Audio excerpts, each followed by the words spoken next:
December 3rd, 1863, brought a penetrating cold to the small Arkansas settlement that would change to lives forever. The war had been raging for nearly 3 years, and Hoppatown, whose name seemed increasingly ironic as the conflict dragged, sat like a forgotten prayer along the Red River, roughly 30 miles from the Texas border. Margaret Elizabeth Thornton stepped down from the supply wagon, her worn leather boots sinking into the mud-slicked road. At 24, she carried herself with the practiced dignity of a woman who had learned to mask fear as composure. Her father's general store in Little Rock had been commandeered by Union forces 6 months prior, leaving her family with little choice but to seek refuge with her Uncle Samuel in this remote outpost where Confederate sympathies ran deep but quietly, survival running deeper still. The town stretched before her like a threadbare quilt, perhaps 24 buildings clustered around a central square, their wooden facades weathered gray by sun and storm. A church steeple rose at the eastern edge, its white paint peeling in long strips that reminded Margaret of skin after a fever. Smoke curled from chimneys, carrying the scent of pine and cooking meat. And somewhere a dog barked with territorial insistence. Uncle Samuel's establishment occupied a corner lot, distinguishable from surrounding structures only by the hand-painted sign that read mercantile and provisions in letters that had once been bold black but now faded to the color of old bruises. He stood in the doorway, his frame considerably thinner than Margaret remembered from her childhood visits, his beard now more gray than brown. "Margaret," he said, embracing her with arms that felt like bundled kindling beneath his shirt. "Welcome to Hope, though I confess the name feels more like a question these days than a statement." Inside, the store smelled of burlap and molasses, lamp oil and leather, the accumulated sense of necessary things. Shelves stood half empty, a reflection of the supply shortages that had begun strangling the South, like a slowly tightening noose, according to dispatches Margaret had read in the Arkansas Gazette before leaving Little Rock. Confederate forces were struggling to maintain supply lines throughout the trans-Mississippi region, and civilian populations suffered accordingly. "You'll stay in the back rooms," Uncle Samuel explained, leading her through a narrow doorway behind the counter. "It's not much, but it's dry and relatively warm. We keep a stove going most days." That evening, as Margaret unpacked her few possessions, 3 dresses, a Bible that had belonged to her mother, a collection of letters tied with blue ribbon, and a daguerreotype of her family taken in happier times, she heard voices from the front of the store. Male voices, low and measured, conducting business in the careful way men did when every transaction might be observed and reported. She moved quietly to the doorway, remaining in shadow, and saw her uncle speaking with a man whose back was to her. He stood tall, perhaps 6 feet, with dark hair that touched his collar and shoulders that suggested either hard labor or military service. When he turned slightly to examine a box of rifle cartridges on the counter, she caught his profile-strong jaw, straight nose, a scar that ran from his left temple into his hairline. "I can give you store credit, James," her uncle was saying, "but actual currency is scarce as hen's teeth these days." "Credit's fine, Samuel," the man replied, his voice carrying a distinctive drawl that marked him as local-born. "The doc says my father has maybe 2 months, probably less. I'm just trying to keep him comfortable." Margaret's heart constricted at the naked grief in those words. She understood that particular sorrow, the slow dying of a parent, the helpless witness to inevitable loss. Her own mother had succumbed to consumption 4 years earlier, a decline measured in labored breaths and blood-spotted handkerchiefs. The transaction concluded, and the man called James gathered his purchases, a bottle of laudanum, its bandages, tinned beef, and candles into a canvas sack. As he turned to leave, his eyes swept the dim interior and found Margaret standing in the doorway. Their gazes met and held for perhaps 3 heartbeats, long enough for her to note that his eyes were an unusual shade of gray-green, like river water reflecting storm clouds. He touched the brim of his hat, a gesture both courteous and curiously intimate, then stepped out into the December night. "That's James William Garrett," Uncle Samuel said, noting her interest. "Good man. His family's had land north of here since before Arkansas was even a state. His father Benjamin fought in the Mexican War, came back with a chest full of medals and bought 600 acres along the creek." Margaret returned to her room, but sleep proved elusive. Through the thin walls, she could hear the wind rising, rattling the shutters and moaning through the eaves like something alive and restless. She thought about the man with the sorrowful voice and the careful hands, about the small kindnesses required to ease a dying parent's suffering, about how war made even the simplest human decencies feel like acts of defiance. Tomorrow, Uncle Samuel had said, she would begin helping in the store. Tomorrow, she would learn the rhythms of this small town called Hope, would begin to understand who could be trusted and who watched too carefully, who spoke truth and who traded in convenient lies. But tonight, she was simply a woman far from home, listening to the wind and wondering what the future held in this quiet place where even hope itself had become a question rather than an answer. January 15, 1864, marked Margaret's 6th week in Hope, and she had begun to understand the town's peculiar rhythm, the careful dance of a community trying to maintain normalcy while the world tore itself apart beyond their borders. The store had become her territory, and she moved through it with increasing confidence, measuring flour and sugar, cutting fabric, recording transactions in the leather-bound ledger her uncle maintained with meticulous precision. James William Garrett had become a regular visitor, appearing every Thursday afternoon without fail. The consistency of his arrival had not escaped Margaret's notice, nor had the way his errands seemed to expand beyond the necessities required for his dying father's care. One week he needed buttons, another week thread in a specific shade of blue, then a particular grade of writing paper that required Margaret to search through 3 different storage boxes while he waited patiently, leaning against the counter and making observations about the weather that seemed designed more to prolong conversation than to convey actual meteorological information. Cold snap supposed to break by Saturday, he remarked on this particular Thursday, his gray-green eyes tracking her movements as she climbed the ladder to reach a high shelf where Uncle Samuel kept the better quality fabrics. "So the farmers are saying," Margaret replied, stretching to grasp a bolt of cotton calico.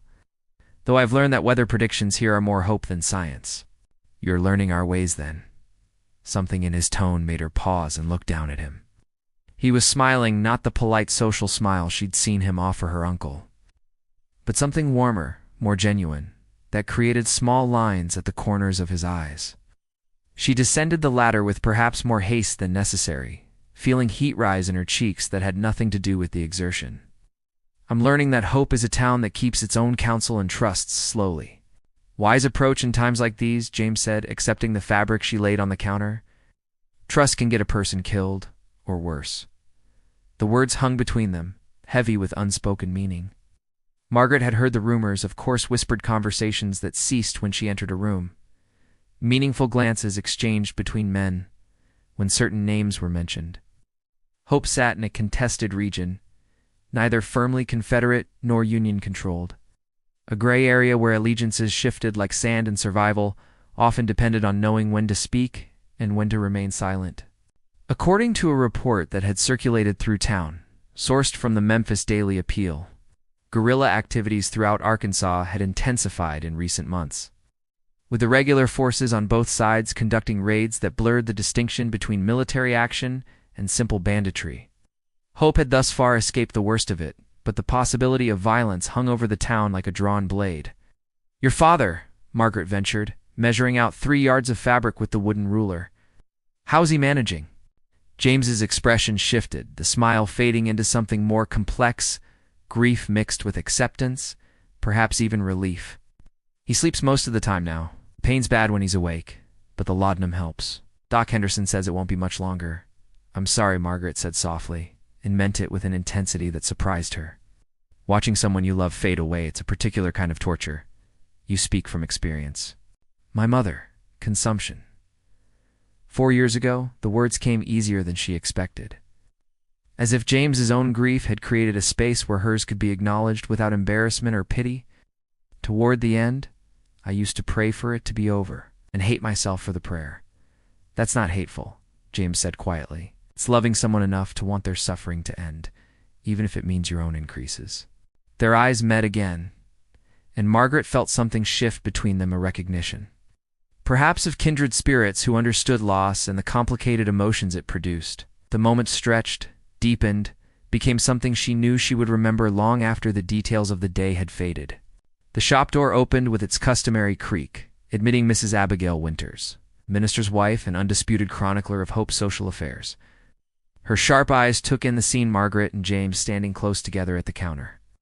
The unusual flush in Margaret's cheeks, the way James's hand rested near hers on the fabric between them. "Mr. Garrett," Mrs. Winters said, her tone carrying elaborate courtesy that barely masked avid curiosity. "Oh, I trust your father is as comfortable as can be expected." "Yes, ma'am, thank you," James replied, stepping back from the counter with practiced ease. "Miss Thornton has been most helpful in securing the supplies we need. I'm sure she has." Mrs. Winters moved deeper into the store, her eyes never leaving them. Such a blessing to have young Margaret here helping her uncle, though I imagine it must be lonely for a young woman so far from home and family. The words were pointed. A reminder of Margaret's outsider status, and perhaps a warning about the consequences of attracting too much attention. In a town the size of Hope, reputation was currency, and a single woman's behavior was subject to intense scrutiny. "I'm grateful for the work," Margaret said carefully. "And my uncle's been very kind." James gathered his purchases, but before leaving, he turned back to Margaret. "Miss Thornton, I wonder if I might trouble you for a favor." "Of course," she replied, conscious of Mrs. Winters' avid attention. "My father keeps asking about books. His eyes are too weak to read, but he likes being read too. I wondered if you might know of anything suitable poetry, perhaps, or scripture readings." Margaret understood immediately that this was an invitation disguised as a request, socially acceptable reason for them to meet beyond the confines of the store. "I have several volumes that might suit. If you'd like to stop by tomorrow afternoon, I could show them to you." "That would be most kind," James said, and the warmth in his eyes told her he understood the significance of what they'd just arranged. After he left, Margaret endured Mrs. Winters' questions with polite vagueness, providing just enough information to satisfy basic curiosity without revealing anything substantial. But as she lay in bed that night, listening to the wind rattle the shutters, she allowed herself to acknowledge what had been growing since that first evening when she'd watched James's careful hands gathering supplies for his dying father. She was developing feelings for James William Garrett, feelings that both terrified and exhilarated her. That seemed impossible in the midst of war and displacement and uncertainty, yet somehow inevitable, as if some part of her had been waiting for him without knowing it. Tomorrow he would return, ostensibly to examine books for his father, and Margaret would be ready, with her mother's volume of Wordsworth and her own trembling hope that what she felt might be reciprocated, that in this small town with its ironic name, something beautiful might still be possible. February 8th, 1864, arrived with unexpected warmth. A false spring that coaxed early buds from the dogwood trees and made the mud along Hope's main thoroughfare nearly impassable. Margaret had spent the morning helping Uncle Samuel inventory their dwindling stock, a sobering exercise that revealed just how deeply the war's privations had penetrated even this remote corner of Arkansas. But the afternoon brought James, punctual as always, carrying a small basket covered with a checkered cloth. He removed his hat upon entering, water droplets from the eaves catching in his dark hair like tiny diamonds. "Miss Thornton." He greeted her with formal courtesy, made warmer by the smile that accompanied it. "I brought something. My mother, she passed when I was 12, used to make blackberry preserves. We found several jars in the root cellar, and I thought perhaps you and your uncle might enjoy one." The gesture touched Margaret more deeply than perhaps it should have. In a time of scarcity, food was precious, and this offering represented not just kindness but trust, an acknowledgement that she had become someone worthy of such consideration. "That's very thoughtful," she said, accepting the jar with hands that trembled slightly. "Please, come in back. I've set aside several books that might suit your father." The back room served multiple purposes: storage area, living quarters, and now, apparently, a place for clandestine meetings that weren't quite clandestine but weren't quite public either. Margaret had arranged 2 chairs near the small window that overlooked the alley, with her modest collection of books stacked on a crate between them. "Wordsworth," James observed, picking up the volume that had belonged to Margaret's mother. "Lines composed a few miles above Tinnernaby. Beautiful poem. Lonely, though, about time passing and things changing. You know it?" Margaret couldn't hide her surprise. The frontier, she'd unconsciously assumed, had little patience for poetry. "My mother was educated back east," James explained, settling into one of the chairs with an ease that suggested he felt comfortable here. In this small room that still smelled faintly of the lavender sachets Margaret kept among her linens, "She made sure I could read more than just account books and land deeds. Said a man needed poetry to keep his soul from hardening completely. She sounds like someone I would have liked." She would have liked you, James said quietly, and the words hung between them, weighted with implications neither was quite ready to fully acknowledge. Margaret opened the Wordsworth volume, its pages soft with age and handling. Would this suit your father, do you think? Margaret, James said, and the use of her Christian name, spoken softly without the formal Miss Thornton, felt intimate in a way that made her breath catch. I need to be honest with you. She looked up, finding his gray-green eyes fixed on her with an intensity that made her heart accelerate. My father does enjoy being read to, he continued. That part's true enough. But I could have asked anyone in town to help with that. Mrs. Winters would have volunteered eagerly, as would half a dozen other ladies of Hope's charitable society. Then why? Because I wanted a reason to see you, James interrupted gently. A proper reason that wouldn't start tongues wagging or damage your reputation. A reason that would let me spend time in your company without having to pretend I was only interested in purchasing supplies I don't really need. Margaret's hands tightened on the book. She should, she knew, respond with maidenly modesty, perhaps even gentle discouragement. The circumstances were hardly ideal for courtship. She was a refugee dependent on her uncle's charity. He was caring for a dying father, and the war made any plans for the future seem presumptuous at best. But honesty, she had learned, was a rare and precious commodity in these times. I'm glad, she said simply. I'm glad you found a reason, because I've been hoping you would. The smile that transformed James's face was like sunrise breaking over dark water, gradual, then brilliant, revealing depths she'd only glimpsed before. He reached across the small space between their chairs and took her hand, his calloused palm warm against hers, his thumb tracing a gentle circle on her wrist. Tell me about yourself, he said. Not the surface things. Everyone knows that you came from Little Rock, that your family lost their business, that you're helping your uncle. Tell me the things that matter. So she did. She told him about her mother's long illness, about reading to her in those final weeks when even breathing had become laborious. She spoke of her father's gradual retreat into silence after his wife's death, how he'd thrown himself into the general store's business as if commerce could fill the void grief had created. She described her younger brother Thomas, 16 now, and desperate to join the Confederate Army despite their father's opposition, full of romantic notions about glory and honor that made Margaret's heart ache with foreboding. James listened with the kind of attention that made her feel heard in a way she hadn't experienced in years. He didn't interrupt with platitudes or attempt to minimize her worries, simply held her hand and listened, his face reflecting understanding born of his own losses.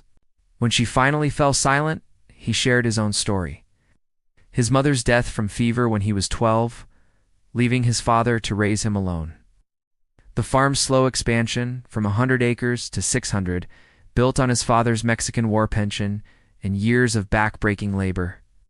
His own education, pieced together from his mother's books, itinerant teachers, and his father's practical wisdom about land and weather and the unpredictable nature of fortune.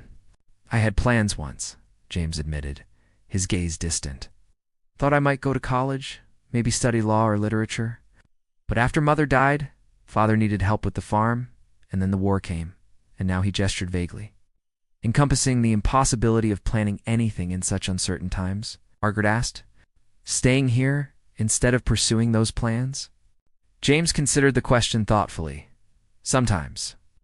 But mostly, I think we make the lives we're given meaningful however we can.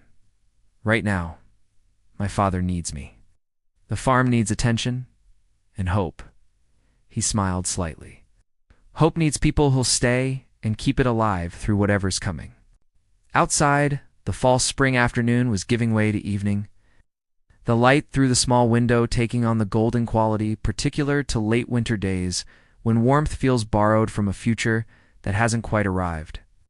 Margaret knew she should end this conversation, should send James on his way before the intimacy of the moment led them somewhere propriety wouldn't permit, but she didn't want him to leave. She wanted to sit in this small room as darkness gathered, wanted to keep talking until they'd shared every story, every hope, every fear that made them who they were. Read to me, James said suddenly. The Wordsworth. Read it the way you would have read to your mother. So Margaret opened the volume to Tintern Abbey and began reading, her voice soft in the gathering dusk.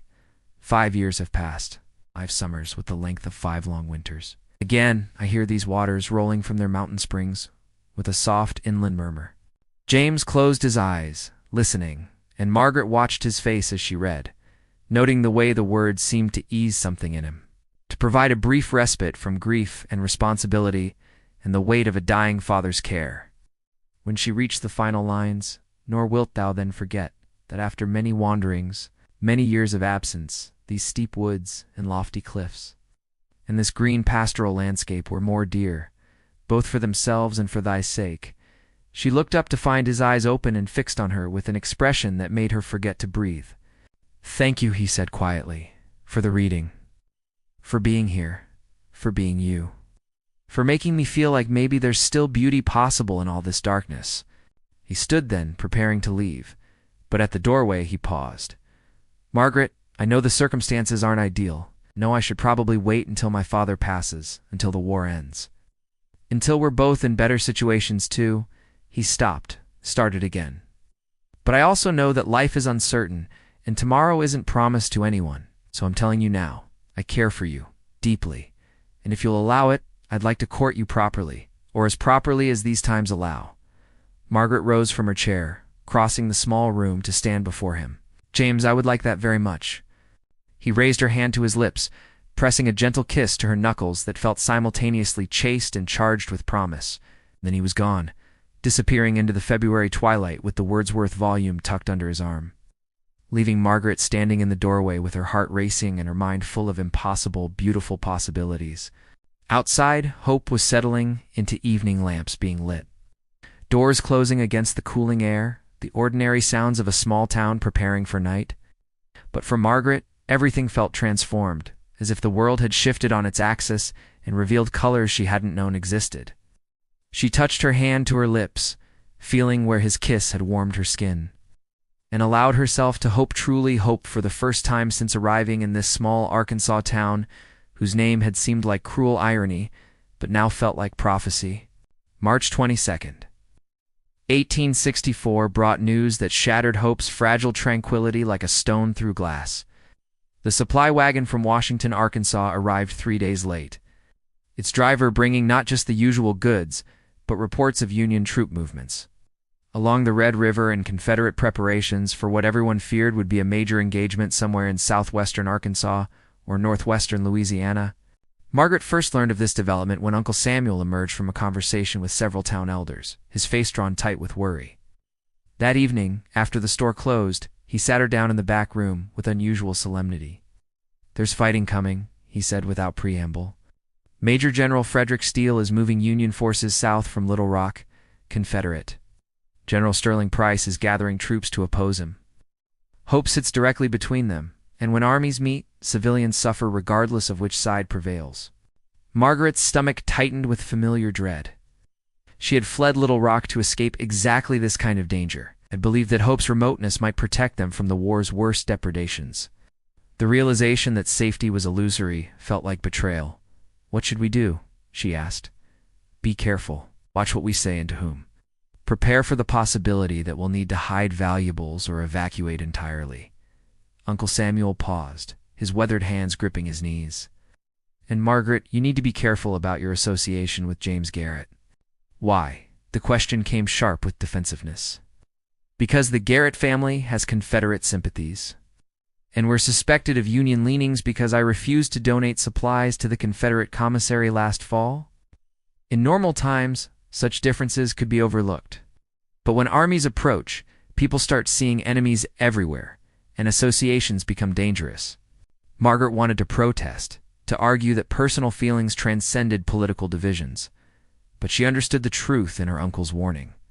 According to an account she'd read in the Memphis Daily Appeal, one of the few newspapers that still reached Hope with any regularity, war in Arkansas had taken on particularly vicious character, with guerrilla bands terrorizing civilians suspected of sympathizing with the opposing side, with neighbors informing on neighbors, with violence erupting from suspicions as much as confirmed allegiances.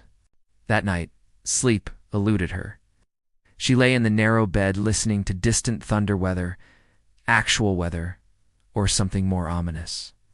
She couldn't determine and thought about James, about his dying father, about the careful courtship that had developed over the past 6 weeks.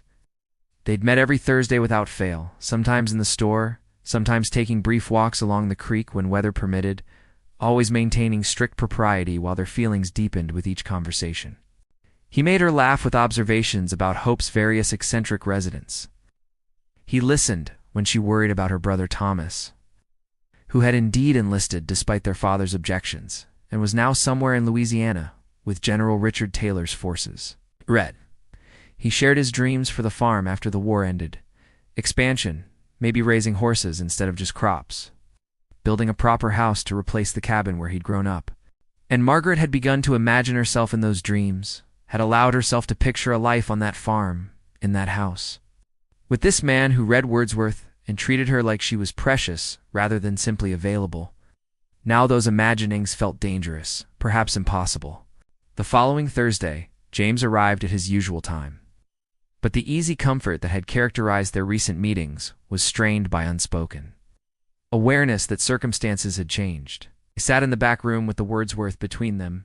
He'd returned it the previous week. To finish reading to his father, but neither reached for it. "You've heard the news," James said. It wasn't a question. About the troop movements. "Yes." "My father's Confederate veteran friends are talking about forming a home guard unit," James continued quietly. "They want me to join, to help defend the town if Union forces come through." Fear spiked through Margaret's chest. "Will you?" "I don't know," he admitted, and the uncertainty in his voice revealed the depth of his conflict. "My father gave years of his life to military service. He'd expect me to do the same, to defend our home and principles." "But Margaret," he leaned forward, his elbows on his knees, his face troubled. "I've seen enough of this war to question what principles are worth dying for. I've watched neighbors turn on each other, watched good people commit terrible acts because they're convinced of their righteousness. I keep thinking about all those soldiers' boys. Really? Most of them who marched off 3 years ago, certain they'd be home by Christmas. And how many of them are dead now, or missing limbs, or so damaged by what they've seen that they'll never be whole again?" Margaret reached across the space between them, taking his hand. "What do you want to do?" "I want to keep my father comfortable until he dies, which the doctor says will be within the week now," James said softly. "Then I want to survive whatever's coming. When this damned war finally ends, I want to court you properly, marry you if you'll have me, and build a life where we can grow old together without having to choose between loyalty to a cause and basic human decency." The declaration hung between them, more proposal than statement, more plea than plan. Margaret felt tears prick her eyes, not from sadness, but from the fierce, aching hope that his words ignited. "James, if the fighting comes here, then we'll survive it," he interrupted with sudden intensity, squeezing her hand.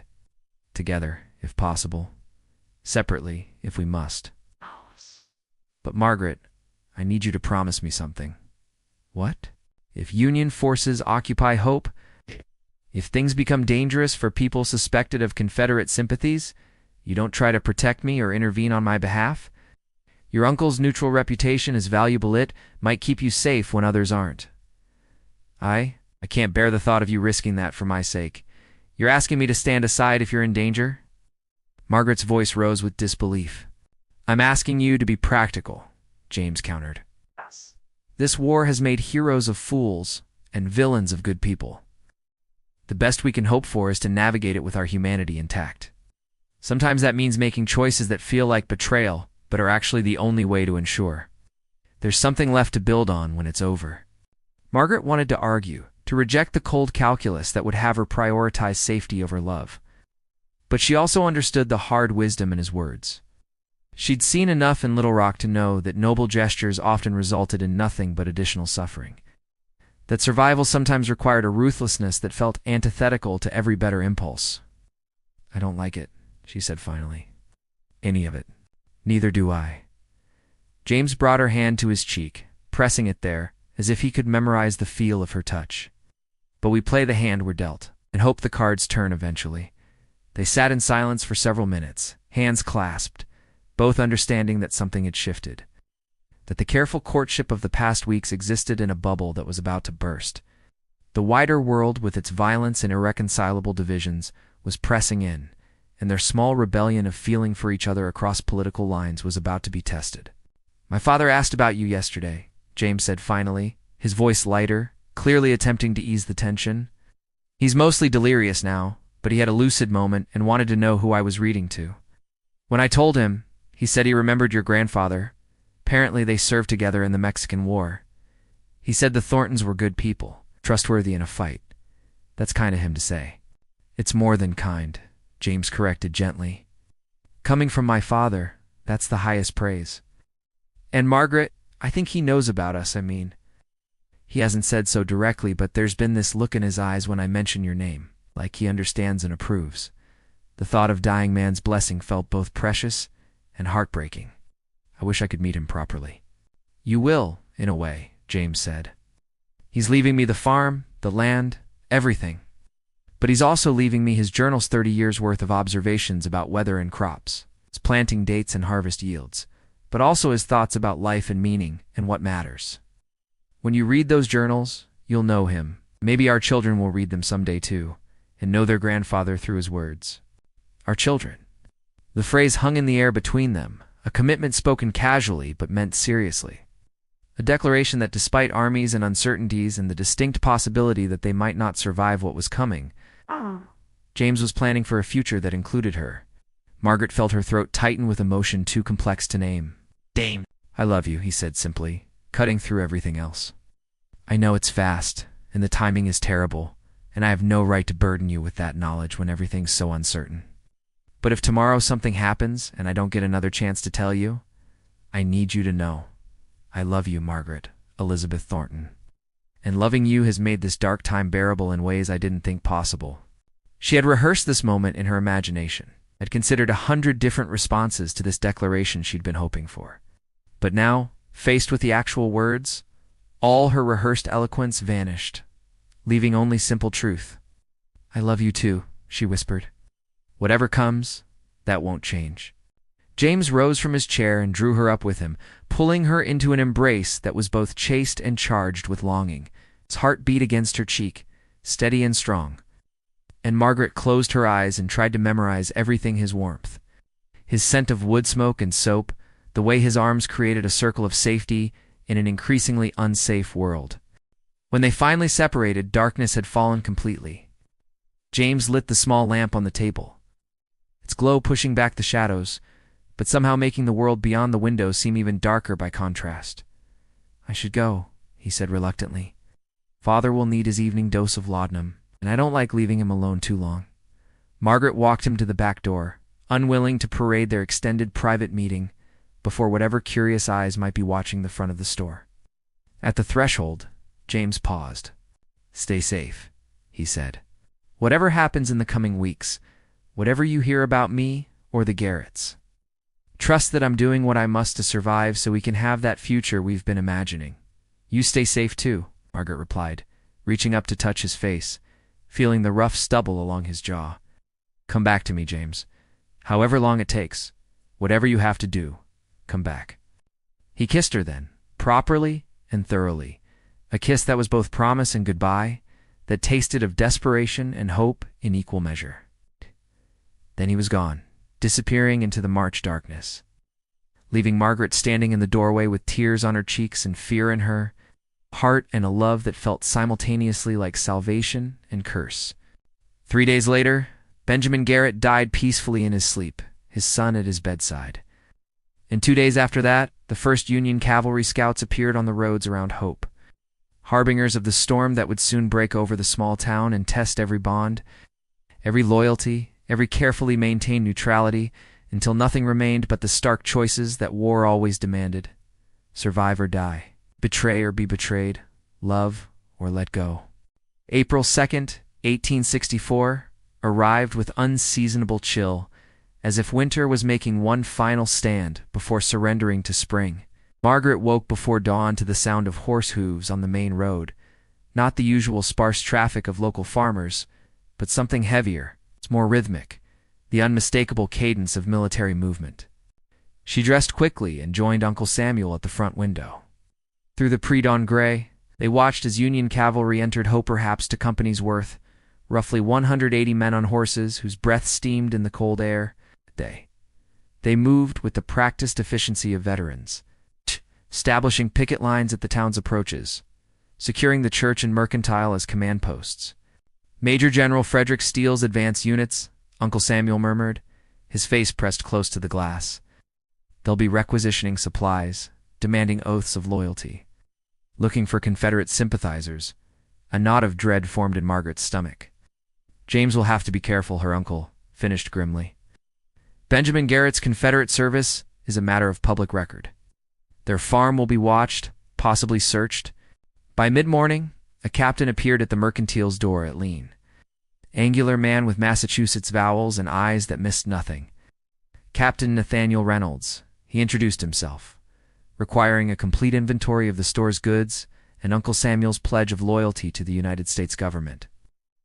"I'm a merchant," Uncle Samuel replied carefully. "My loyalty is to my customers, regardless of their politics." "Neutrality is a luxury war doesn't permit," Captain Reynolds countered. "You're either with the Union or against it. I'd advise choosing quickly, as those we deem hostile will find their property subject to confiscation."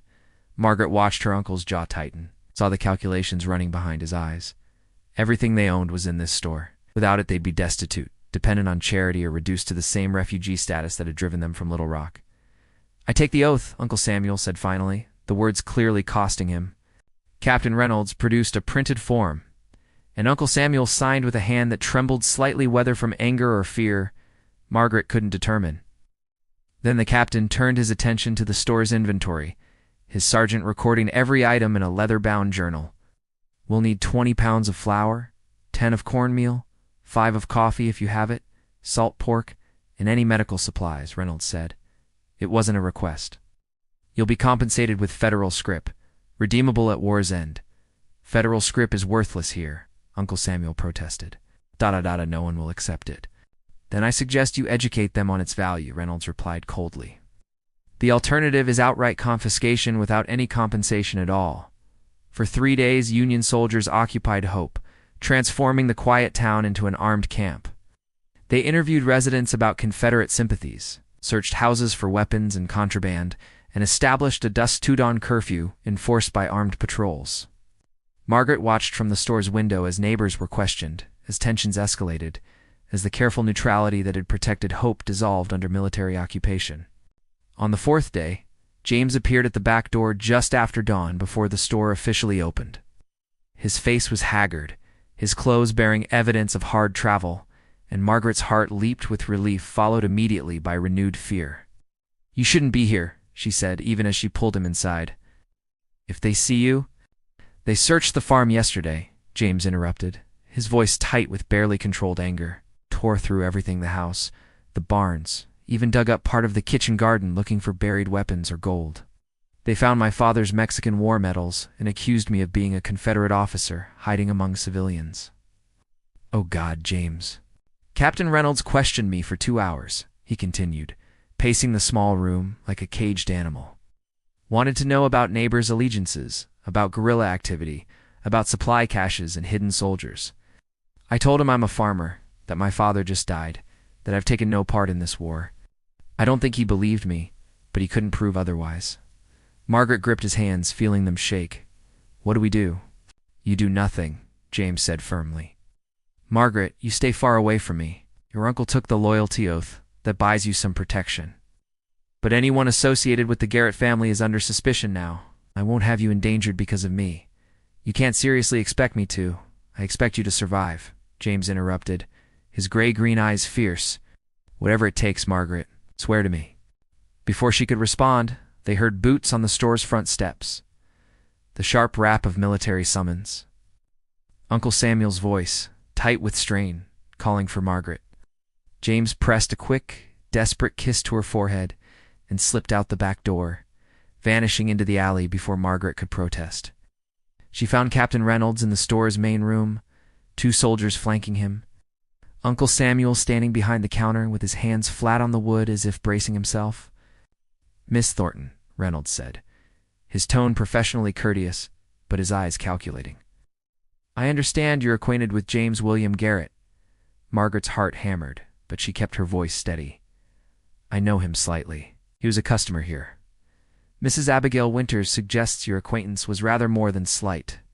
So, the minister's wife had found a way to weaponize the observations Margaret had seen her making. The curiosity she displayed about Margaret in James's meetings, in ordinary times, it would have been mere gossip. In these circumstances, it was potentially lethal. Mr. Garrett purchased supplies for his dying father, Margaret said carefully. We spoke occasionally, as merchants and customers do. I wasn't aware this constituted suspicious activity.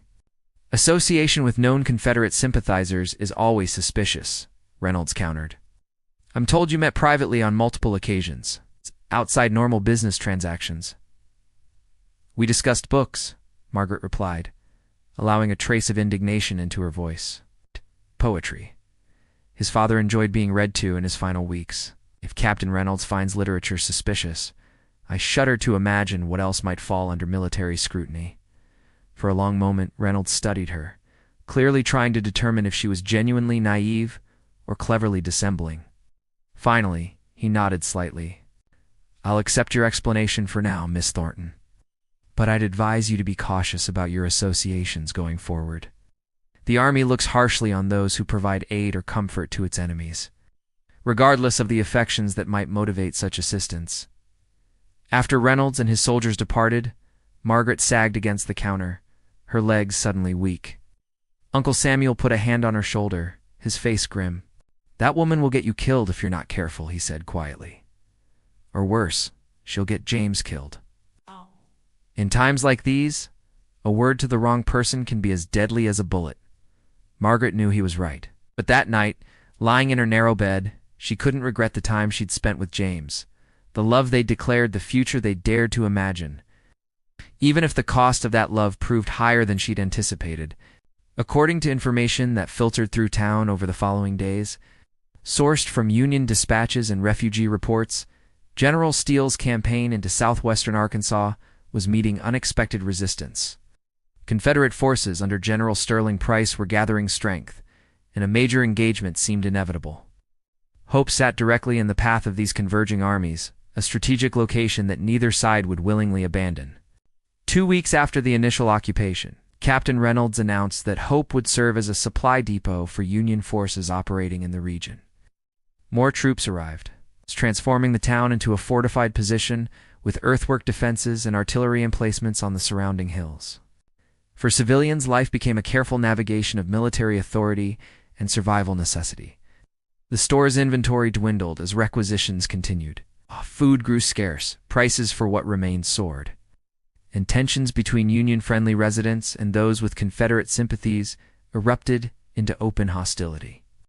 Margaret saw James only twice during this period, brief, furtive meetings in the woods beyond town where detection was less likely. He was thinner, his face hollowed by stress and irregular meals. The farm, he reported, was barely functional. Union foraging parties had taken most of his livestock and grain stores, leaving him with just enough to survive but not enough to plant a full crop. I'm thinking about leaving, he admitted during their second meeting, his voice heavy with defeat. Going west, maybe to Texas, waiting out the war where the armies aren't constantly threatening everything I own? No, Margaret said fiercely, gripping his arms. If you run, they'll assume you're guilty of something. They'll confiscate the farm, and you'll have nothing to come back to. If I stay, I might not survive to come back to anything, James countered. Margaret, I'm being watched constantly. 3 nights ago, someone shot at me while I was doing evening chores. I don't know if it was Union soldiers or Confederate guerrillas or just neighbors settling old grievances under cover of war. But I'm living in constant fear of a bullet I'll never see coming. She wanted to tell him to fight, to hold on, to believe that this nightmare would eventually end. But the words felt hollow.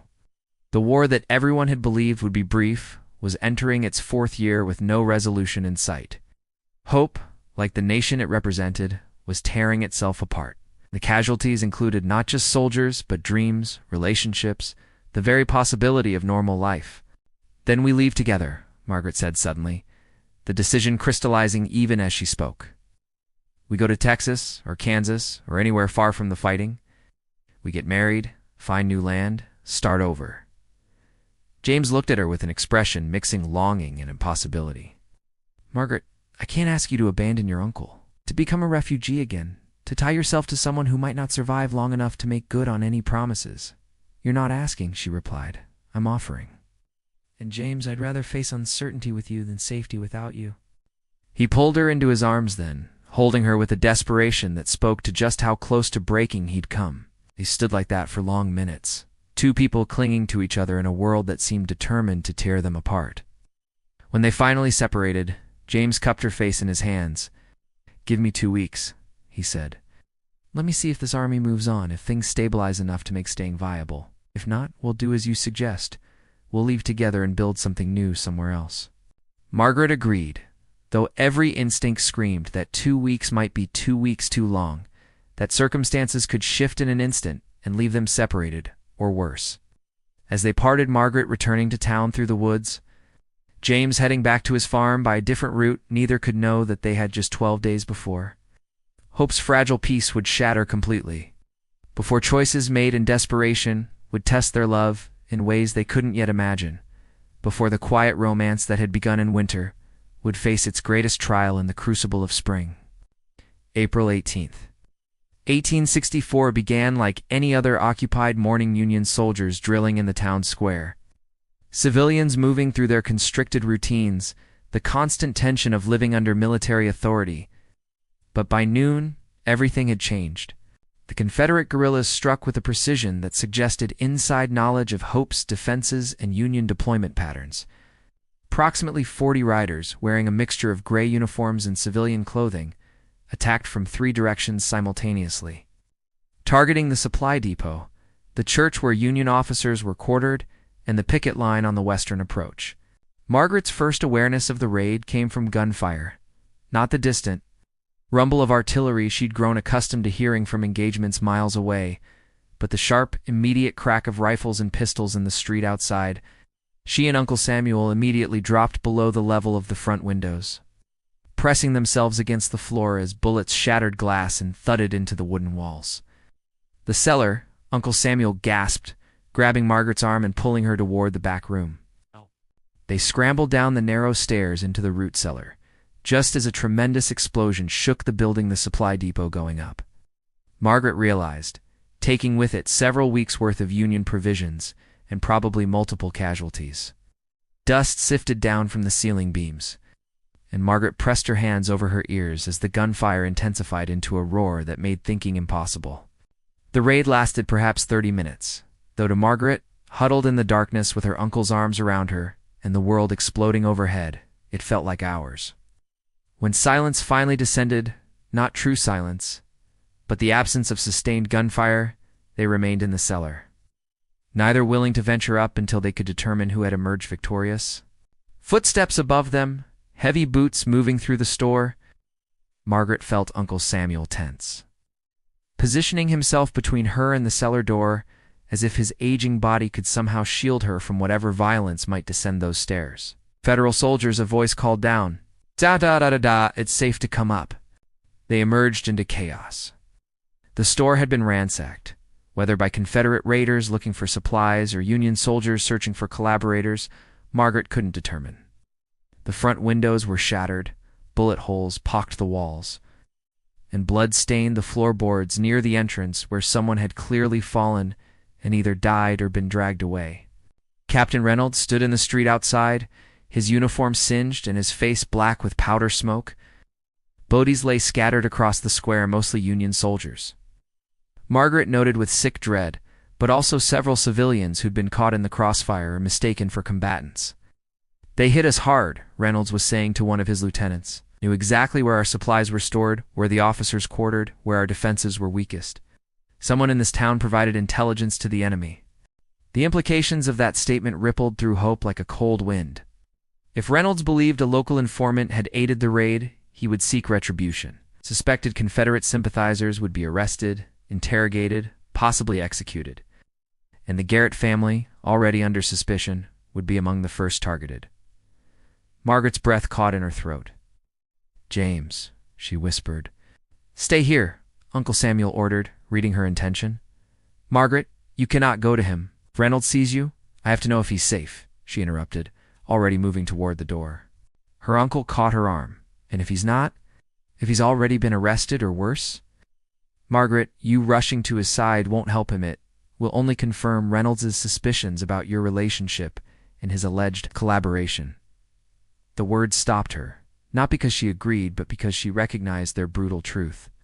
In this new reality of occupation and suspicion, love had become liability, and concern for someone under suspicion was itself suspicious.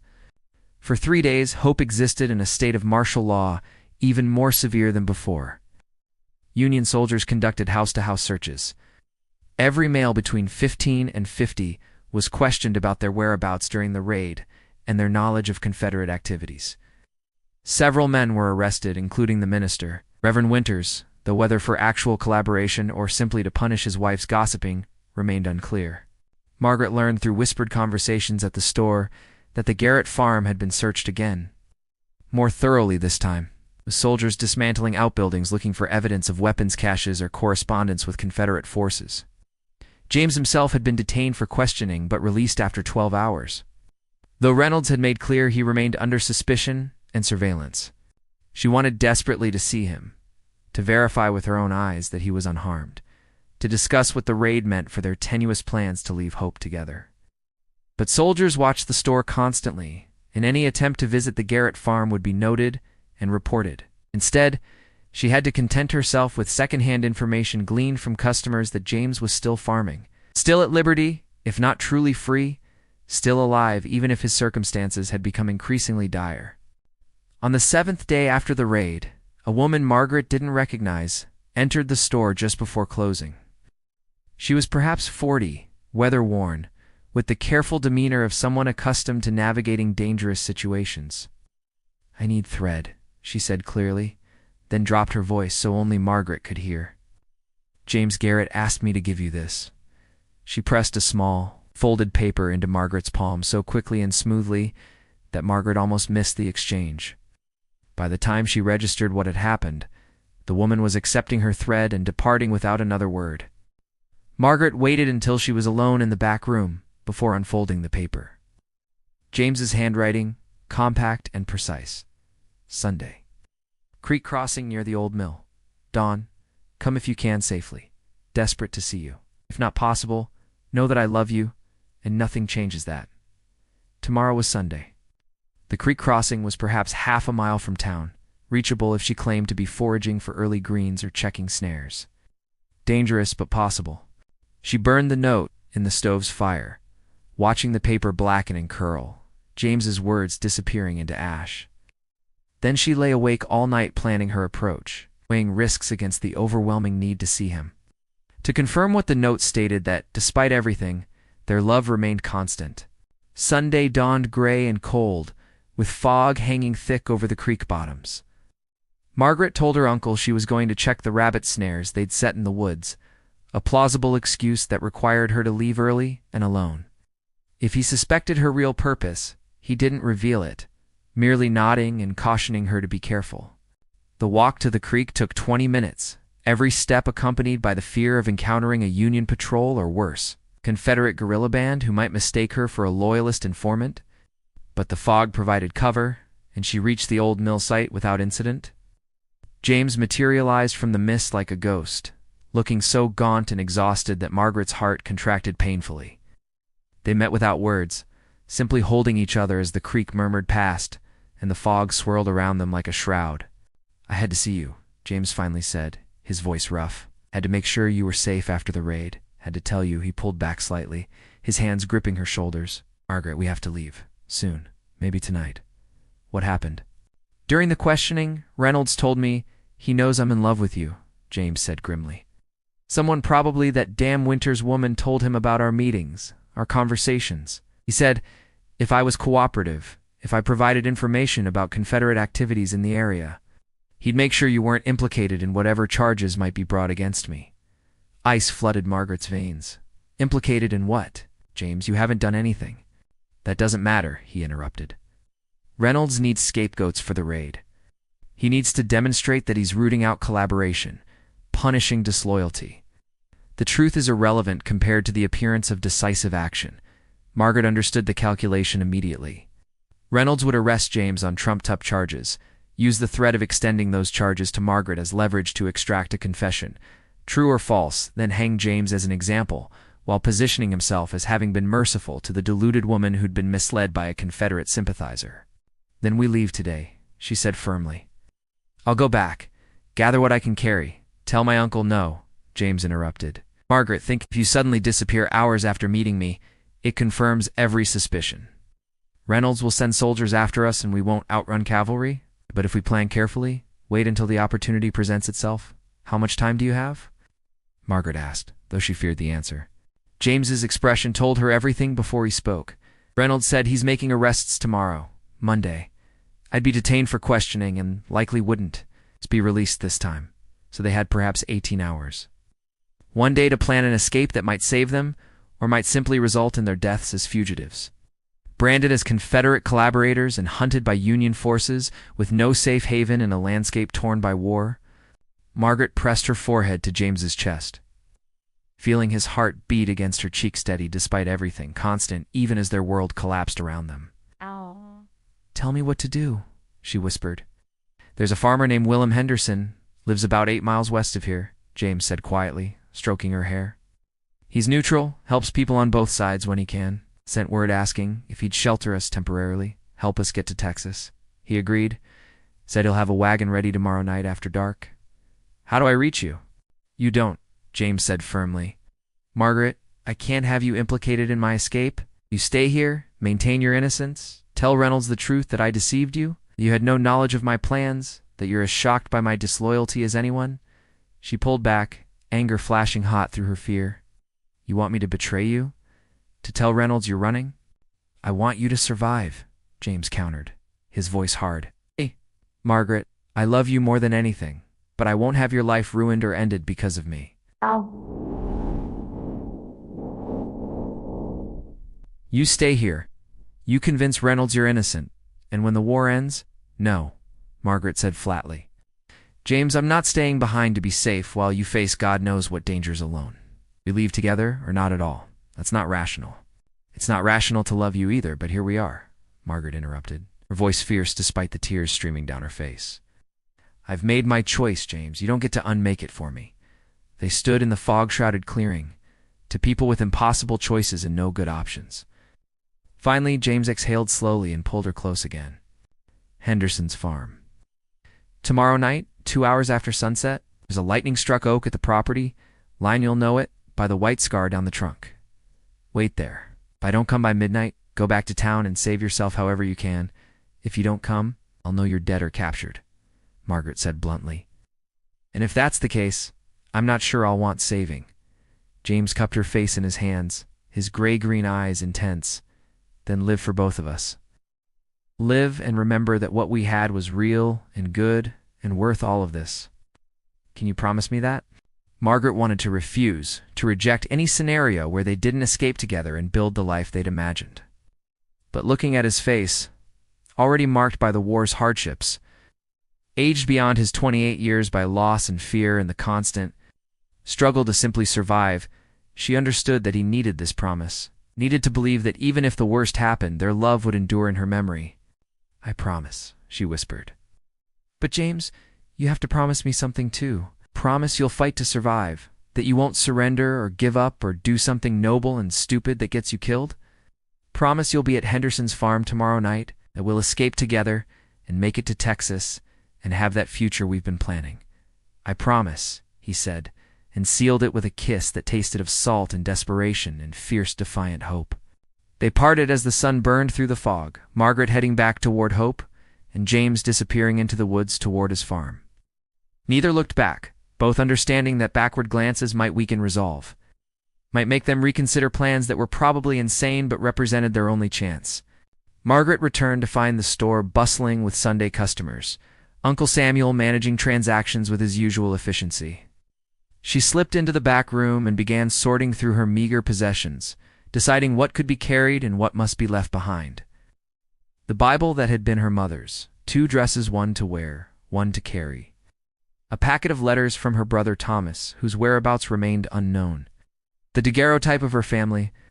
Everything else, the accumulated small treasures and comforts of her life before the war, would have to be abandoned. That evening, she told Uncle Samuel what she planned. He listened without interruption, his face grave but not surprised. I knew it would come to this, he said finally. From that first evening when I saw how you looked at James Garrett, I knew you'd eventually have to choose between safety and love. I'm sorry, Margaret said, throat tight. I'm abandoning you, leaving you alone. You're choosing life, Uncle Samuel interrupted gently. Margaret, I'm an old man who's already lived most of his years. You're young, with decades ahead of you. If there's any chance, even a slim one, for you to escape this nightmare and build something good with a man you love, then you should take it. I'll manage here. Tell Reynolds whatever he needs to hear to protect you. They embraced, and Margaret felt the tears she'd been holding back finally break free. This man who'd taken her in when she had nowhere else to go, who'd given her work and shelter and asked nothing in return, was now preparing to lie to military authorities to cover her escape. Thank you, she whispered against his shoulder, for everything. You're being family when I needed one. Go with God, Uncle Samuel replied. And Margaret, when this war finally ends, write to me. Let me know you're safe and happy. It's all the thanks I need. The next day crawled past with excruciating slowness. Margaret helped in the store, served customers, avoided Captain Reynolds when he came to requisition more supplies. She moved through the familiar motions of ordinary life, while her mind raced ahead to nightfall, the lightning-struck oak at Henderson's farm, to the terrifying leap into unknown she was about to take. As dusk approached, Reynolds returned to the store with 2 soldiers. James Garrett failed to appear for questioning this morning as ordered, he announced, his eyes cold and assessing as they fixed on Margaret. Miss Thornton, do you have any knowledge of his whereabouts? No, Captain, she replied, grateful that in this moment at least she spoke truth. I haven't seen Mr. Garrett since last Thursday. The lie slipped easily into the truth, undetectable. He's likely fled, Reynolds continued. Probably to join Confederate forces, which confirms what I've suspected all along about his loyalties. Miss Thornton, I must ask, did James Garrett ever discuss his political sympathies with you? Did he mention plans to leave the area or join military action? Margaret met his gaze steadily, channeling every ounce of conviction she possessed into the performance. Captain, Mr. Garrett and I discussed poetry and literature. His father was dying, and I helped him find suitable reading material. If he harbored Confederate sympathies, or had plans to flee, he certainly didn't confide them to me. I'm as shocked as anyone by this development. Reynolds studied her for a long moment, clearly trying to determine if she was genuinely innocent or skillfully deceptive. Finally, he nodded slowly. Very well. But Miss Thornton, if you should hear from Garrett if he attempts to contact you, or if you learn anything about his location, you're required to report it immediately. Harboring fugitives or aiding their escape is a federal offense punishable by imprisonment or worse. Do you understand? Yes, Captain, Margaret replied, her voice steady despite the terror clawing at her throat. After Reynolds departed, Margaret retreated to the back room on shaking legs. Uncle Samuel appeared in the doorway, his face drawn. 2 hours until dark, he said quietly. Should rest. You have a long night ahead, but rest proved impossible. Margaret lay on her bed fully dressed, watching shadows lengthen across the wall, counting minutes and praying wordlessly that James was safe, that he'd managed to leave the farm without being detected, that he was even now making his way to Henderson's property and the lightning-struck oak where their future waited. As full darkness fell, Margaret embraced her uncle one final time, took up her small bundle of possessions, and slipped out the back door into a night that would either deliver her to freedom or doom. The 8-mile walk to Henderson's farm stretched ahead of her like a gauntlet. Every shadow a potential threat, every sound a possible patrol. But somewhere in that darkness, James was waiting. And for him, for them, Margaret would walk through fire itself. April 24th, 1864, would forever be etched in Margaret's memory as the night when her life divided into before and after. The darkness felt absolute as she moved through Hope's back alleys, avoiding the main roads where Union patrols maintained irregular but persistent watch. Her heart hammered so loudly she feared it might betray her presence. Every shadow seemed to harbor soldiers waiting to arrest her for the escape she was attempting. The 8-mile walk to Willem Henderson's farm should have taken roughly 3 hours at a steady pace, but Margaret dared not maintain anything approaching steady progress. Instead, she moved in fits and starts, freezing at every sound. Detouring around any hint of human presence, her nerves stretched to breaking with each passing minute. According to testimony later recorded by the Union Provost Marshal's office in Little Rock documents, Margaret would encounter years later while researching this period. Captain Reynolds had indeed ordered James Garrett's arrest on charges of providing intelligence to Confederate raiders. The order specified that Garrett was to be detained, interrogated, and if sufficient evidence emerged, tried by military tribunal for treason against the United States. Punishment for such crimes was execution by hanging. This knowledge, which Margaret carried in her gut even without documentary proof, lent desperate urgency to her flight. She wasn't simply eloping with a man she loved. She was participating in the escape of someone the United States Army considered a traitor, making herself complicit in that alleged treason and subject to the same penalties. The terrain west of Hope consisted of rolling hills dense with pine and oak, cut through by numerous creeks and gullies that made navigation treacherous even in daylight. In darkness, it became a nightmare landscape where every step risked a turned ankle, or worse. Margaret's dress caught on thorns, branches whipped her face, and twice she stumbled into creek beds, soaking her boots and stockings in frigid water. But she pressed on, driven by the image of James waiting at the lightning-struck oak, by the promise they'd made to each other, by the stubborn refusal to let the war destroy the fragile beauty they'd managed to create in its midst. She'd been walking perhaps 2.5 hours when she heard voices ahead, male, low, speaking in tones that suggested military discipline. Margaret froze, pressing herself against a large oak tree, barely breathing as the voices drew closer. "Search every farm between here and the border," one voice was saying.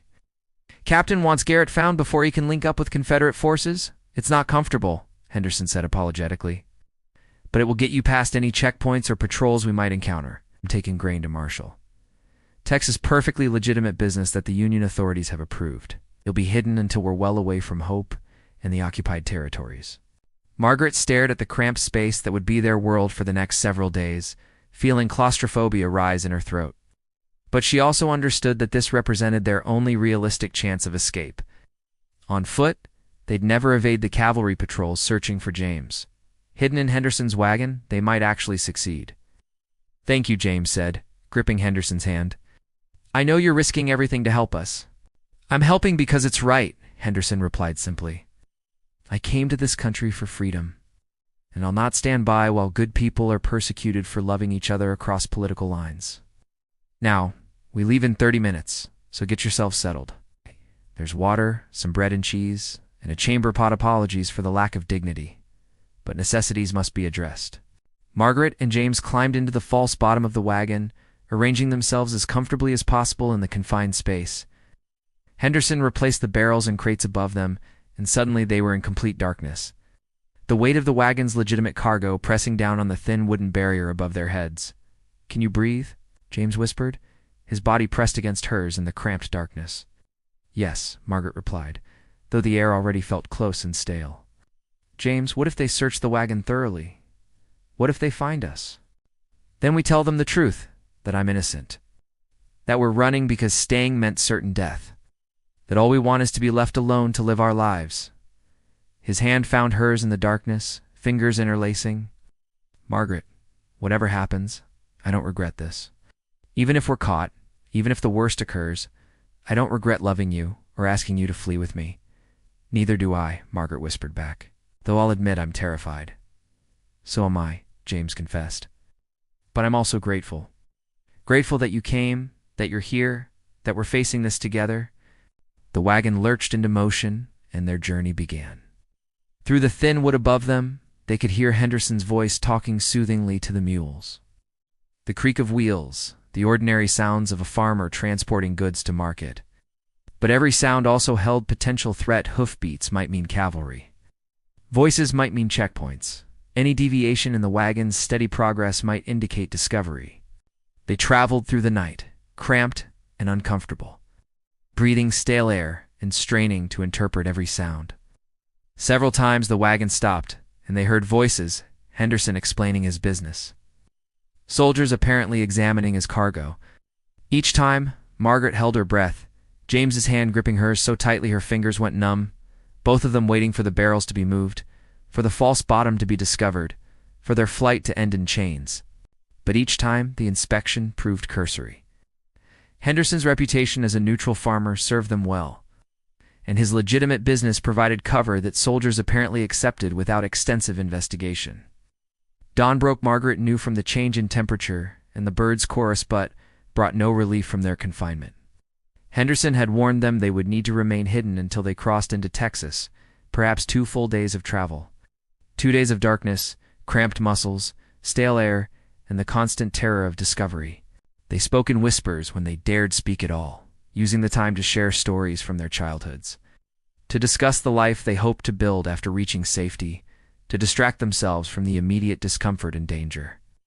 James described the house he wanted to build someday to stories, with a wide porch and windows that would fill the rooms with light.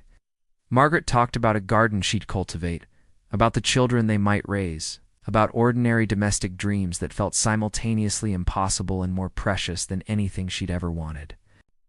Late on the second day, Margaret had lost precise track of time, could only estimate by her body's protests and desperate needs.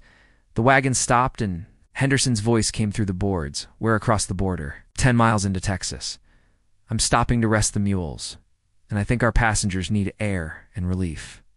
When Henderson moved the cargo and opened the false bottom, Margaret gasped at the flood of fresh air and light. James helped her out of the wagon, both of them stiff and filthy.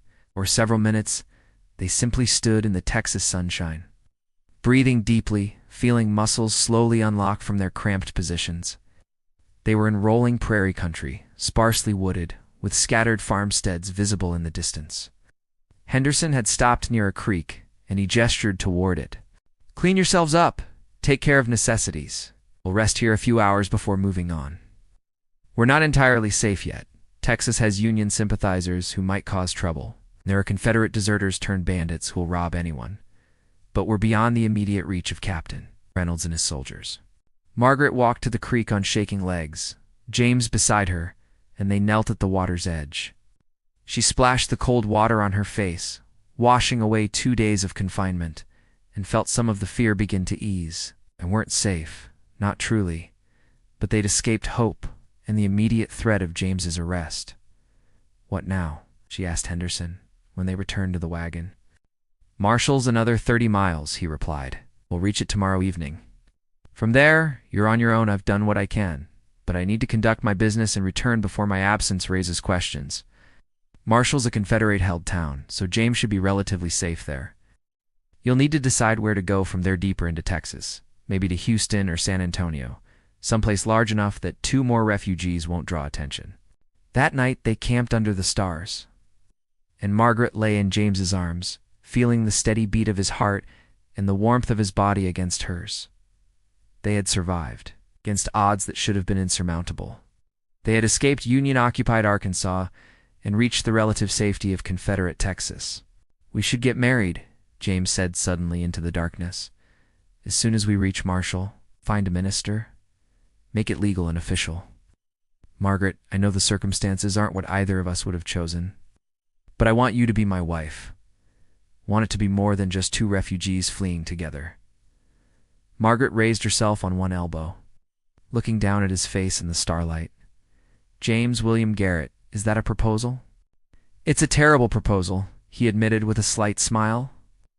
"I have no ring, no prospects, no ability to promise you any kind of comfortable life.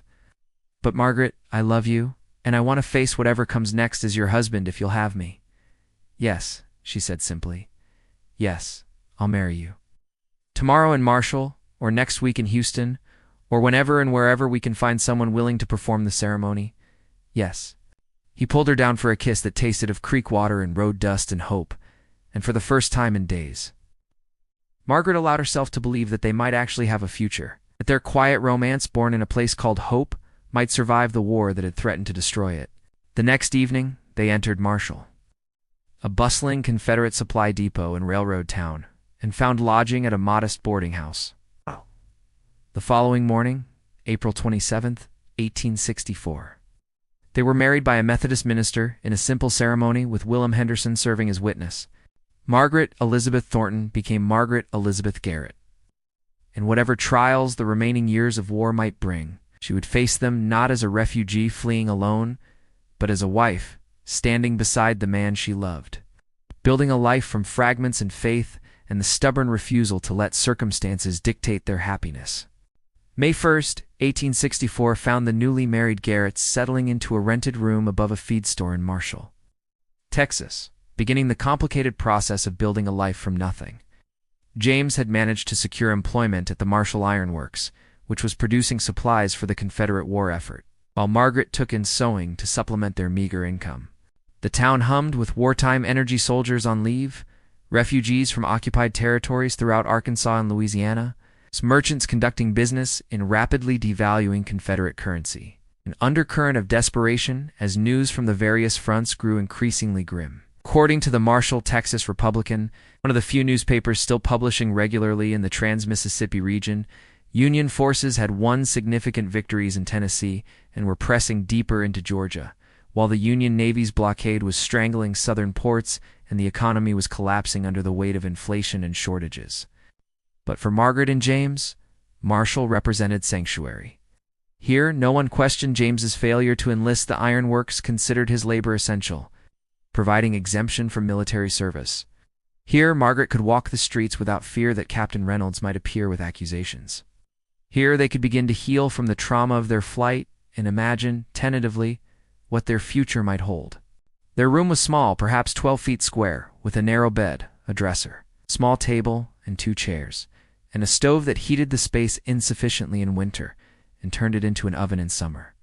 But it was theirs, and Margaret worked to make it home, sewing curtains from cheap muslin, arranging their few possessions with care, creating small beauties from limited resources. James worked long hours at the Iron Works, coming home exhausted and covered in coal dust, his hands developing calluses upon calluses from handling hot metal. But he never complained, grateful simply to have work that kept them fed and relatively safe.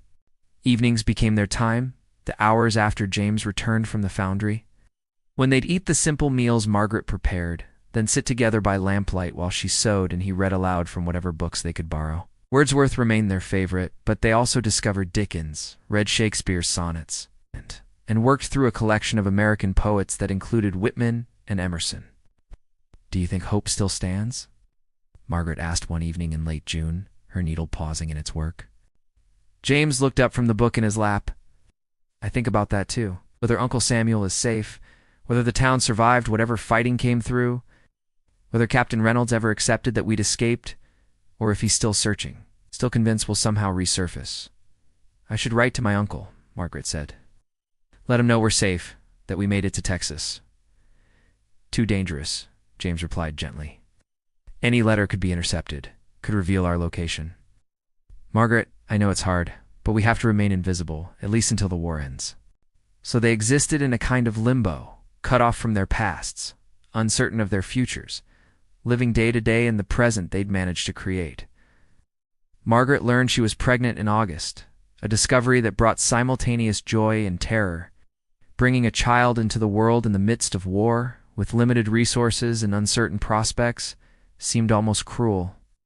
But the life growing inside her also represented hope, continuity, the possibility that despite everything, beauty and new beginnings remained possible. "We'll call him Benjamin if it's a boy," James said, his hand resting gently on her still flat stomach. "After my father." "And if it's a girl, Elizabeth," Margaret finished. "After my mother." But fate had other plans. In October, Margaret suffered a miscarriage, losing the child in a painful, bloody ordeal that left her physically weak and emotionally devastated. James held her through her grief, his own pain evident in his eyes, even as he tried to be strong for her sake. "We'll try again," he promised. "When the war ends, when things are stable, when we're not just surviving but actually living, we'll have children, then Margaret. A whole houseful, if that's what you want." She wanted to believe him, wanted to trust that the future would somehow be brighter than the present. But the loss had shaken something fundamental in her, had made her question whether they'd made the right choices, whether fleeing hope had been courage or cowardice, whether love was enough to justify all they'd sacrificed. Winter came, harsh and cold, and with it news that General William Tecumseh Sherman had captured Atlanta and was marching toward the sea, destroying everything in his path. Confederate hopes of victory, always tenuous in Texas's relative isolation from the main theaters of war, began to evaporate like morning mist in summer heat. Marshall's character changed as defeat loomed closer. Soldiers deserted in increasing numbers, heading west or into Mexico. Confederate currency became worthless paper, and bartering replaced monetary exchange. Crime increased as desperate people stole to survive, and the social fabric that had held the community together began to fray.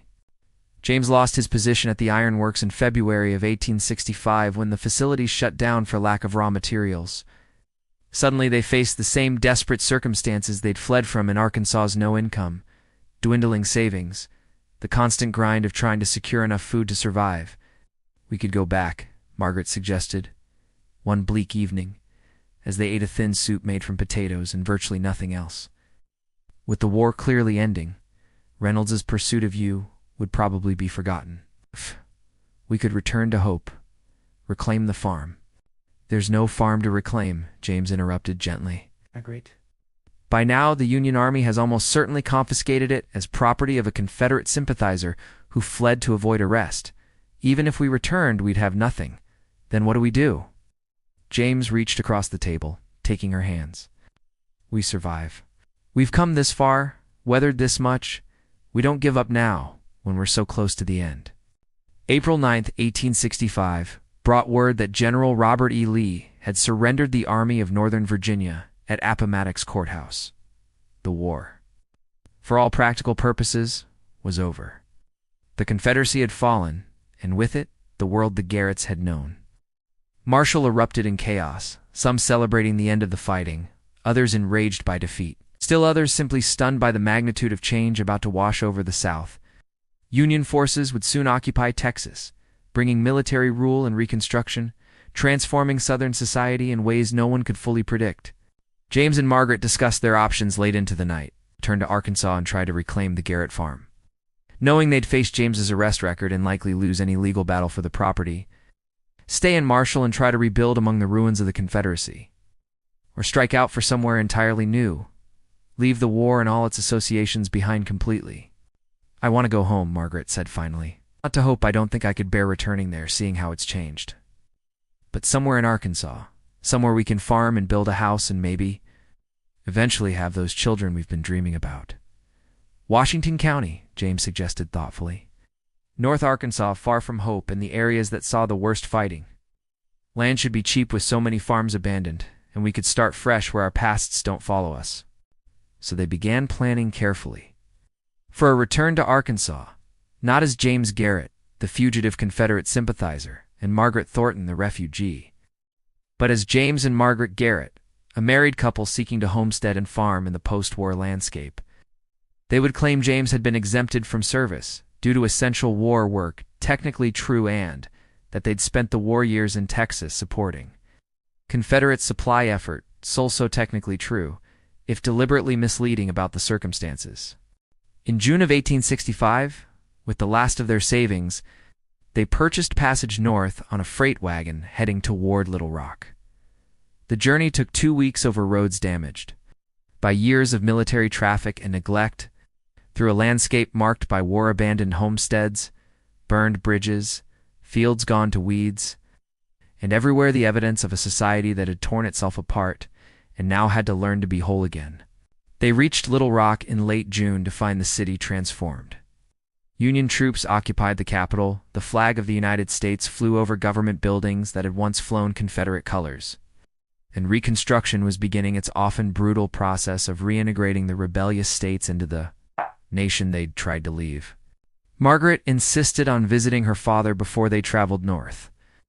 They found him at the general store, returned to his ownership after the Union occupation ended, looking 20 years older than when she'd last seen him. The reunion was emotional, tinged with relief and recrimination, with her father alternating between joy at her survival and anger at her elopement with a Confederate sympathizer. "You left without word?" he accused. "I had to learn from Samuel that you'd run off in the night with that Garrett boy. Do you know what I thought? Do you know what I feared?" "I'm sorry, Papa," Margaret said quietly. "But if I'd asked permission, you would have refused. And if I'd stayed," she couldn't finish the sentence. couldn't explain without revealing just how close James had come to arrest and execution. Her father studied James with the assessing gaze of a man who'd learned to judge character through decades of commercial transactions. "You take care of my daughter," he said finally. "You work hard, build a good life, give her the security and happiness she deserves. You do that, and maybe someday I'll forgive you for taking her away in the middle of the night like a thief."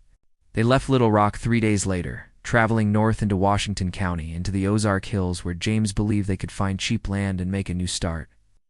The country was beautiful, rolling mountains thick with oak and pine, clear streams, valleys perfect for farming and, largely empty, its pre-war population scattered by the conflict.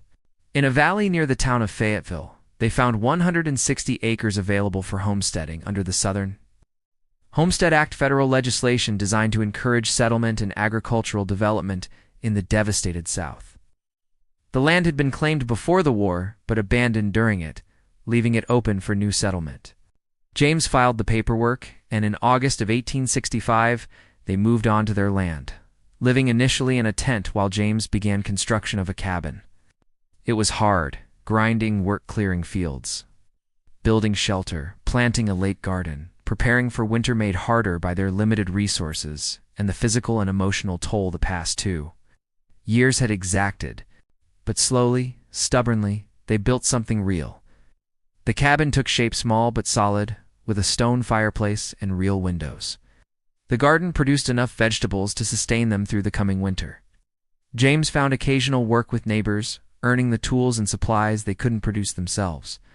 And on Christmas Day, 1865, as the first snow of winter dusted the Ozark Hills white, Margaret confirmed what she'd suspected for several weeks. She was pregnant again, due in summer, carrying the child she'd feared she might never have after the miscarriage in Marshall. James held her close by the fireplace, both of them looking out at their land, their cabin, the life they'd built through sheer determination and refusal to surrender to circumstances. "We did it," he said softly. "We survived. We built something. Now we're going to have a family." Margaret rested her head against his shoulder, feeling the warmth of the fire and her husband's arms, feeling life stirring inside her, feeling for the first time in 2 years, genuinely hopeful about the future. "What should we call this place?" she asked. James smiled. "How about Hope, in honor of where we met, where our story began?" "No," Margaret said firmly. "We left Hope behind, and I don't want to name our home after a place we had to flee from. Let's call it," she paused, considering, "let's call it Promise, because that's what this represents, the promise we made to each other, the promise of a future we're building together, the promise that love and determination can survive even the worst circumstances." "Promise Farm," James said, trying it out. "I like it. Promise Farm in the Ozark Hills, home of the Garrett family." And so it was decided.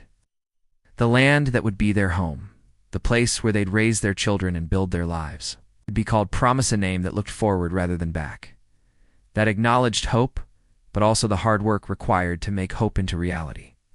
That night, as they lay together in their small cabin with snow falling softly outside and the fire crackling warmth into the single room, Margaret felt something she'd almost forgotten during the years of war and flight and uncertainty: peace.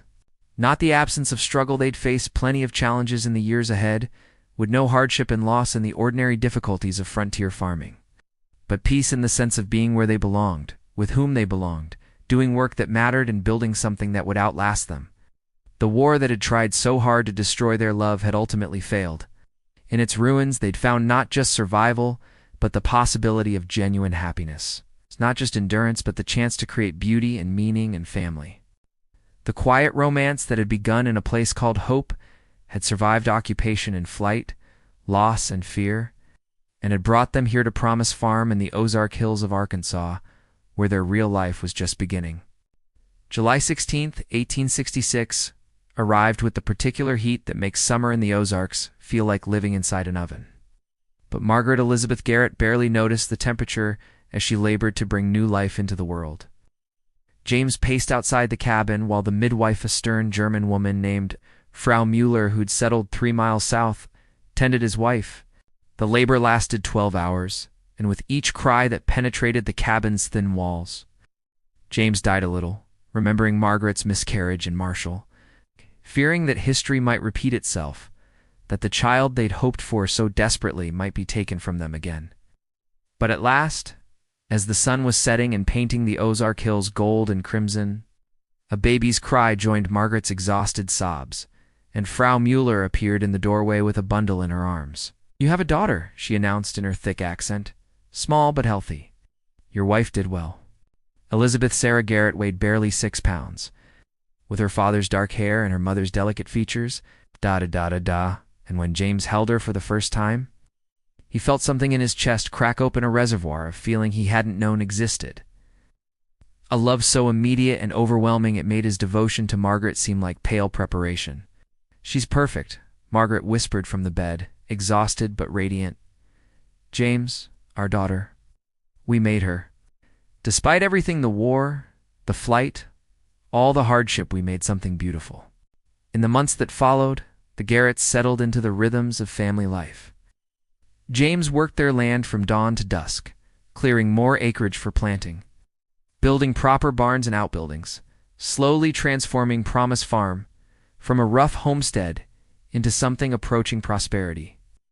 Margaret managed the house and garden, cared for Elizabeth, and slowly rebuilt her strength after the difficult birth. They had neighbors and other families drawn to the area by cheap land and the chance to start over after the war. The Mullers to the south, who'd helped with Elizabeth's birth, the Hendersons to the north, no relation to Willem Henderson, who'd aided their escape, though the coincidence of names always made James smile. The Thorntons to the east again, no relation to Margaret's family, though the shared surname created an immediate bond. Slowly, a community formed. Neighbors helped each other with barn raisings and harvests, with childbirths and illnesses. With the countless tasks too large for single families to manage alone, a church was established in 1867, meeting initially in the schoolhouse that served the valley's scattered children. A general store opened that same year, owned by a former Confederate officer named Thomas Crawford, who'd lost an arm at Shiloh and rebuilt his life through commerce rather than agriculture. For the Garretts, life took on a quality both ordinary and miraculous. Ordinary in its daily routines, planting and harvesting, cooking and cleaning, the endless tasks of frontier farming. Miraculous in the simple fact of its peace, its stability, its freedom from the constant fear that had characterized their years in Hope and Marshall. Elizabeth grew from infant to toddler, taking her first steps on the puncheon floor James had installed in their expanding cabin, speaking her first words, "Papa" and "Mama," in quick succession and generally bringing joy that made even the hardest days feel worthwhile. In 1868, Margaret gave birth to their second child, a son they named Benjamin James, after James's father, and in honor of the family legacy they were rebuilding. This birth proved easier than Elizabeth's, and the baby was larger and more robust. With his mother's gray eyes and a temperament that swung between placid contentment and fierce determination depending on weather, his needs were being met promptly enough. By 1870, Promise Farm had expanded to include 160 acres under cultivation, with additional grazing land leased from the federal government. They raised corn, wheat, and oats, maintained a substantial vegetable garden, and kept chickens, pigs, and a growing herd of cattle. The cabin had been expanded twice and now featured 2 bedrooms, a proper kitchen, and a parlor where Margaret kept her mother's Bible and the few books they'd managed to accumulate. James was 32 now, his body hardened by years of physical labor, his hands permanently calloused, his face weathered by sun and wind. But his eyes still softened when he looked at Margaret, still held that same expression of wonder that he'd worn when she'd first read Wordsworth to him in a back room in Hope all those years ago. Margaret, at 30, had traded the slender delicacy of her youth for the solid capability of frontier motherhood. She moved through her days with efficient grace, managing children and household, helping with field work during harvest, maintaining the social connections that knit their community together. Her hair, once meticulously arranged, she now wore in a simple bun, and her hands bore the marks of hard work, calluses, and small scars that testified to years of labor. But she was happy in a way she'd never imagined possible during the dark years of war and displacement. This life, hard as it was, unglamorous as it was, belonged to them in ways that felt earned rather than inherited, built rather than given. In the evenings, after the children were in bed and the day's work completed, they still read together by lamplight. Wordsworth remained their favorite, but they'd added other volumes, the novels of Charles Dickens, essays by Emerson, even a collection of poetry by a young woman named Emily Dickinson, whose work had been published posthumously to surprising acclaim. Read the one about the thing with feathers. James requested one evening in autumn of 1870, referring to Dickinson's poem about hope. Margaret found the page and read, "Hope is the thing with feathers that perches in the soul and sings the tune without the words. Never stops at all. Appropriate." James observed, "Given where we started and where we've ended up, we didn't end in hope," Margaret reminded him with a slight smile. "We ended in promise. True enough. And we've kept that promise, haven't we? To each other, to ourselves, to the idea that love could survive even when everything else fell apart."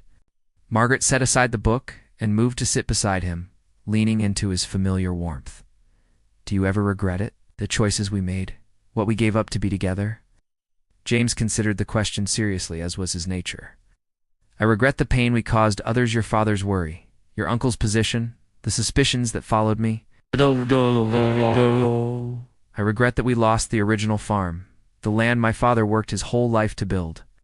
But Margaret, I don't regret loving you, or fleeing with you, or building this life we have. Those are what give everything else meaning." "I feel the same," Margaret said softly. "Though sometimes I wonder what happened to everyone we left behind. Uncle Samuel, Captain Reynolds, even Mrs. Winters with her gossip. Did they survive?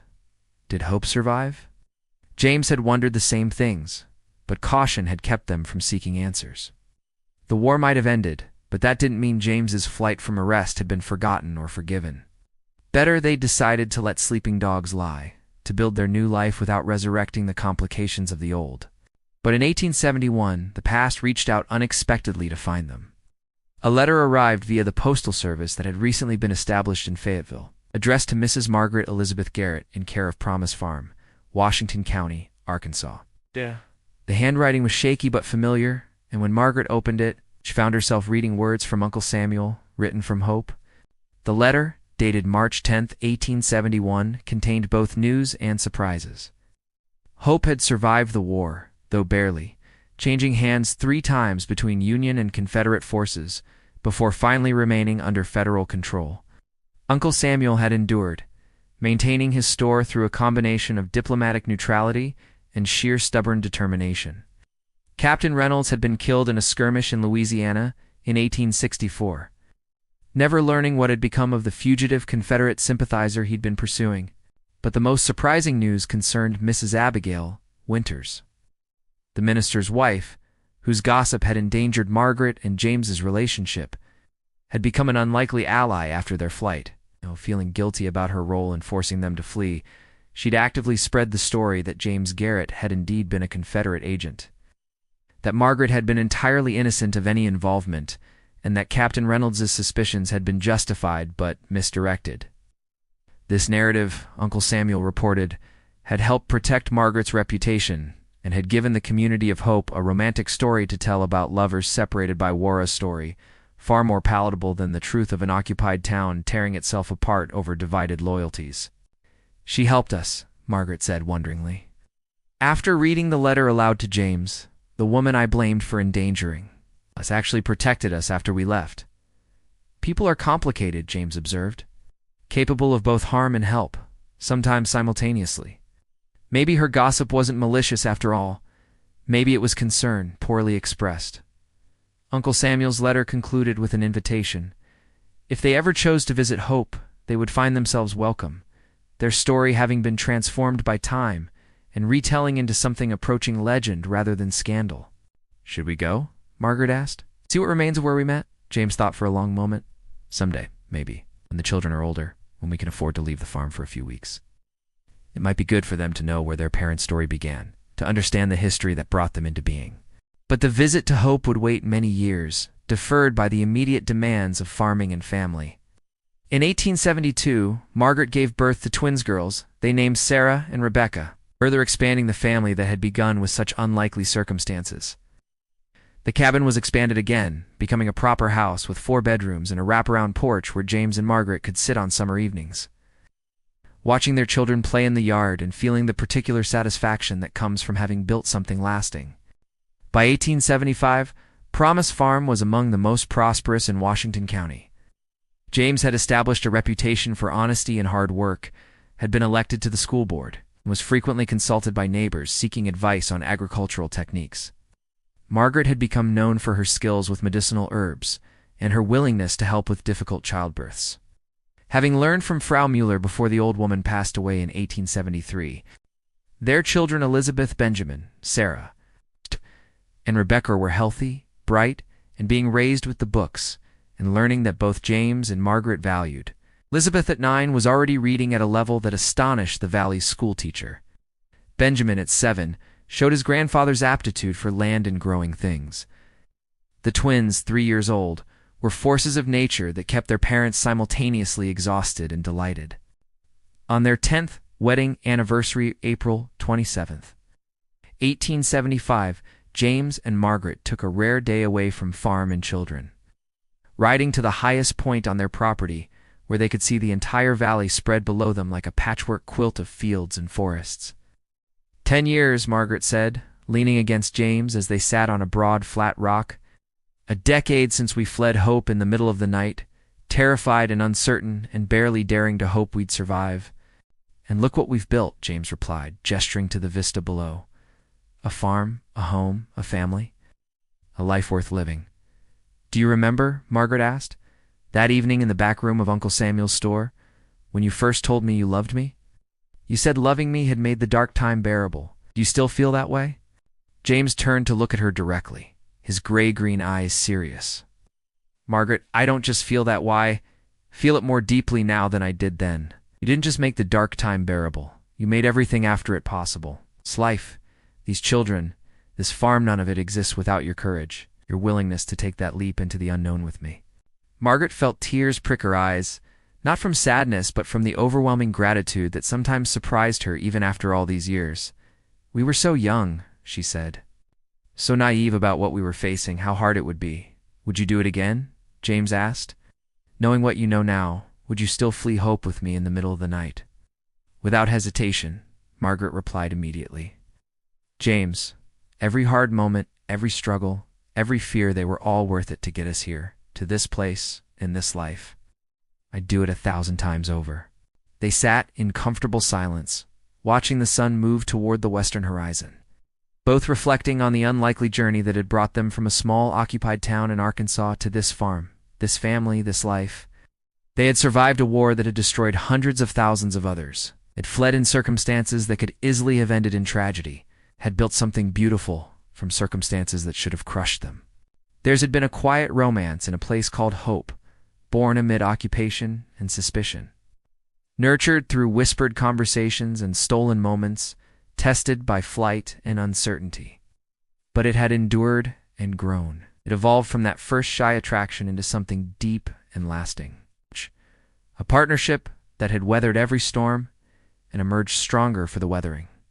As the sun set over Promise Farm, painting the Ozark Hills in shades of gold and crimson, James and Margaret made their way back down the hill toward home, toward their children and their life, toward the future they continued to build together one day at a time.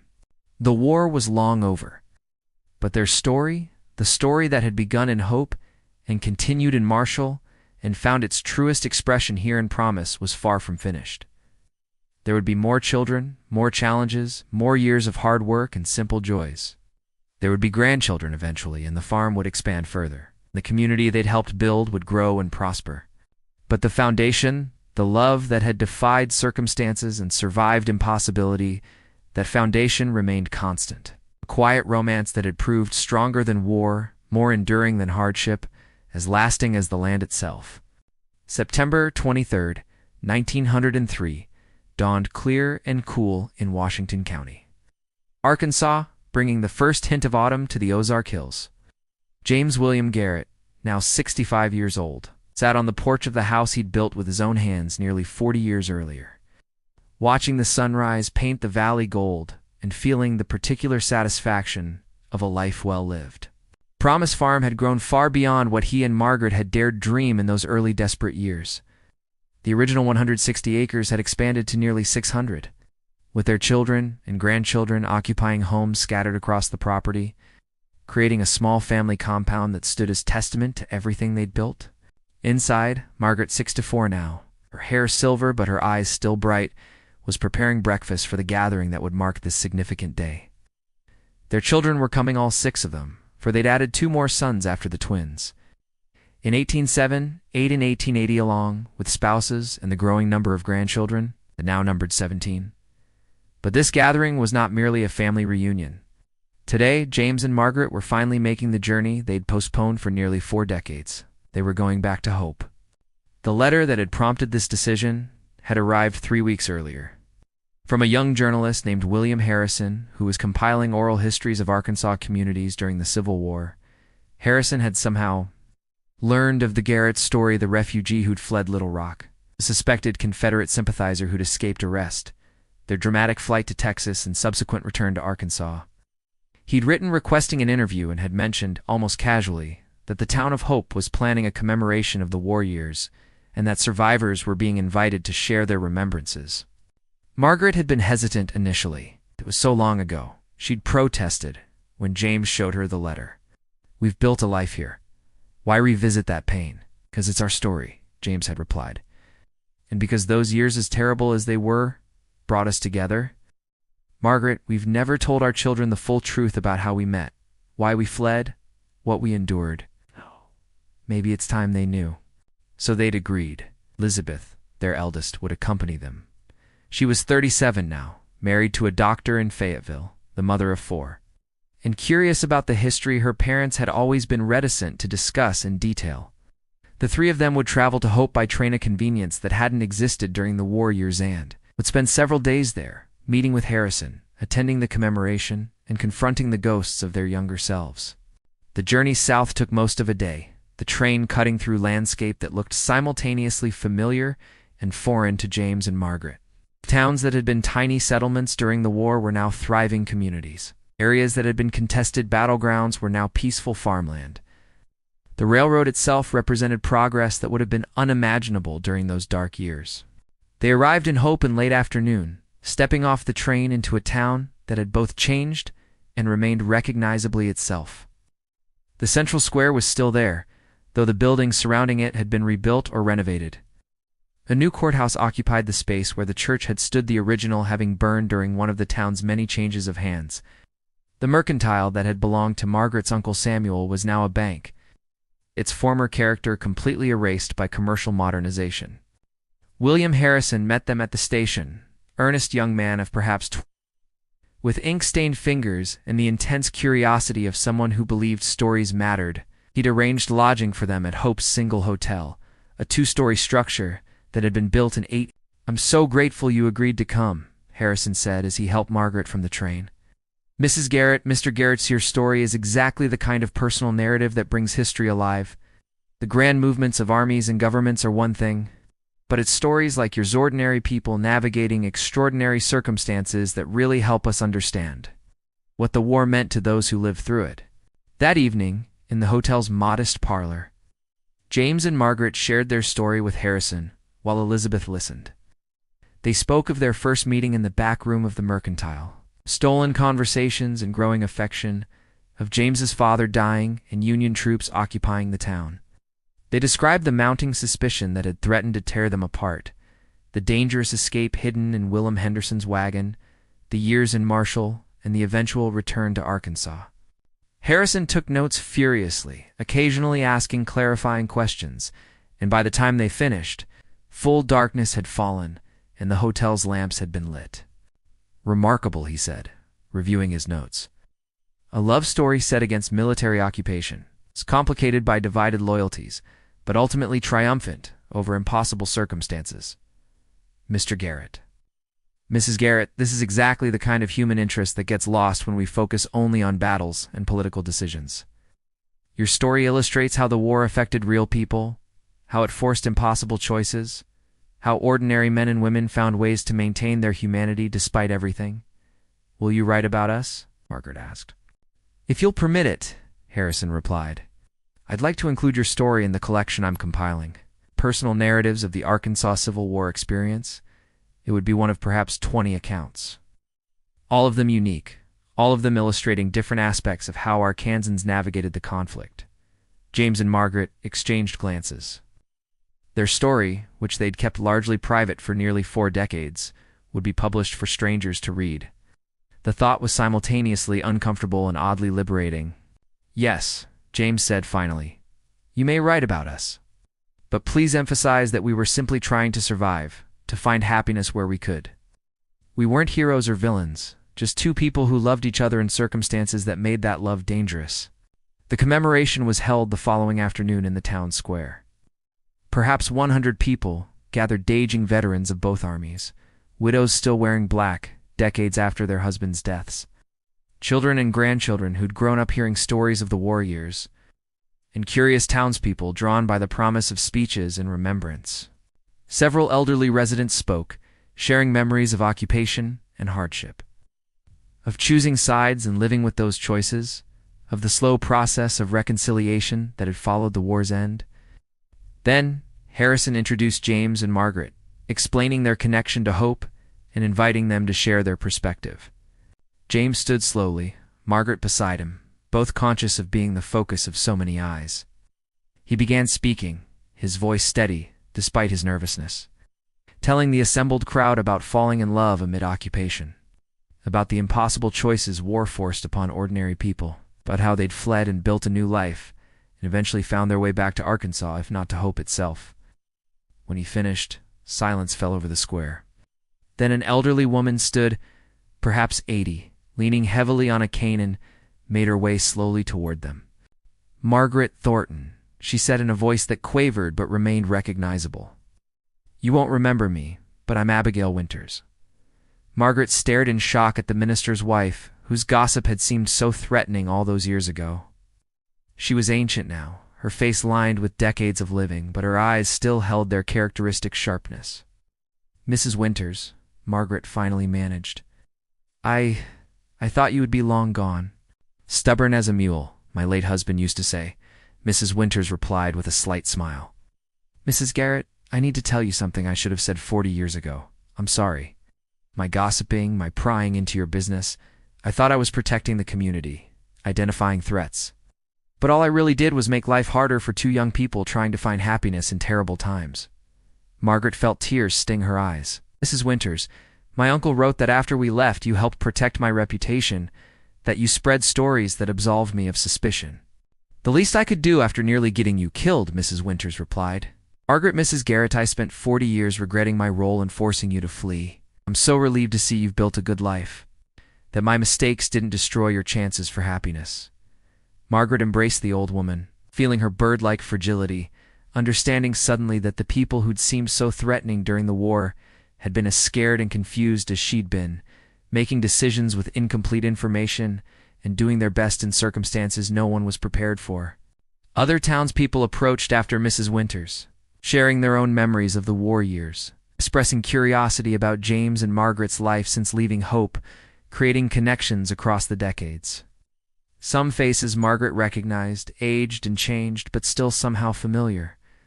Others were children or grandchildren of people she'd known, carrying forward names and stories from the war years. They visited the site where Uncle Samuel's mercantile had stood. A bank occupied the space now, but a small plaque had been placed, noting that this had been the location of Thornton Mercantile during the Civil War years. Margaret touched the plaque, remembering those backroom conversations, remembering James's careful hands and thoughtful eyes, remembering how love had begun in secret and grown despite everything. Your uncle, Elizabeth asked quietly, what happened to him? He died in 1878, Margaret replied, drawing on information from the letters they'd eventually exchanged. Pneumonia. But he lived long enough to know we'd survived, that we'd built Promise Farm, that you children existed. He wrote before he died, that he was proud of me, that he'd never regretted covering for our escape. On their final evening in Hope, James and Margaret walked alone through the town, seeing how it had changed and noting what remained constant. The creek where they'd met secretly still ran clear and cold. The woods where they'd planned their escape still stood, though thinned by logging. The church where Union officers had quartered had been replaced by the courthouse. But its cemetery remained, with stones marking those who died during the occupation years. "I'm glad we came," Margaret said, as they stood at the edge of the town, looking out toward the setting sun. "I've spent 40 years trying not to think about this place, treating it like something shameful that needed to be hidden.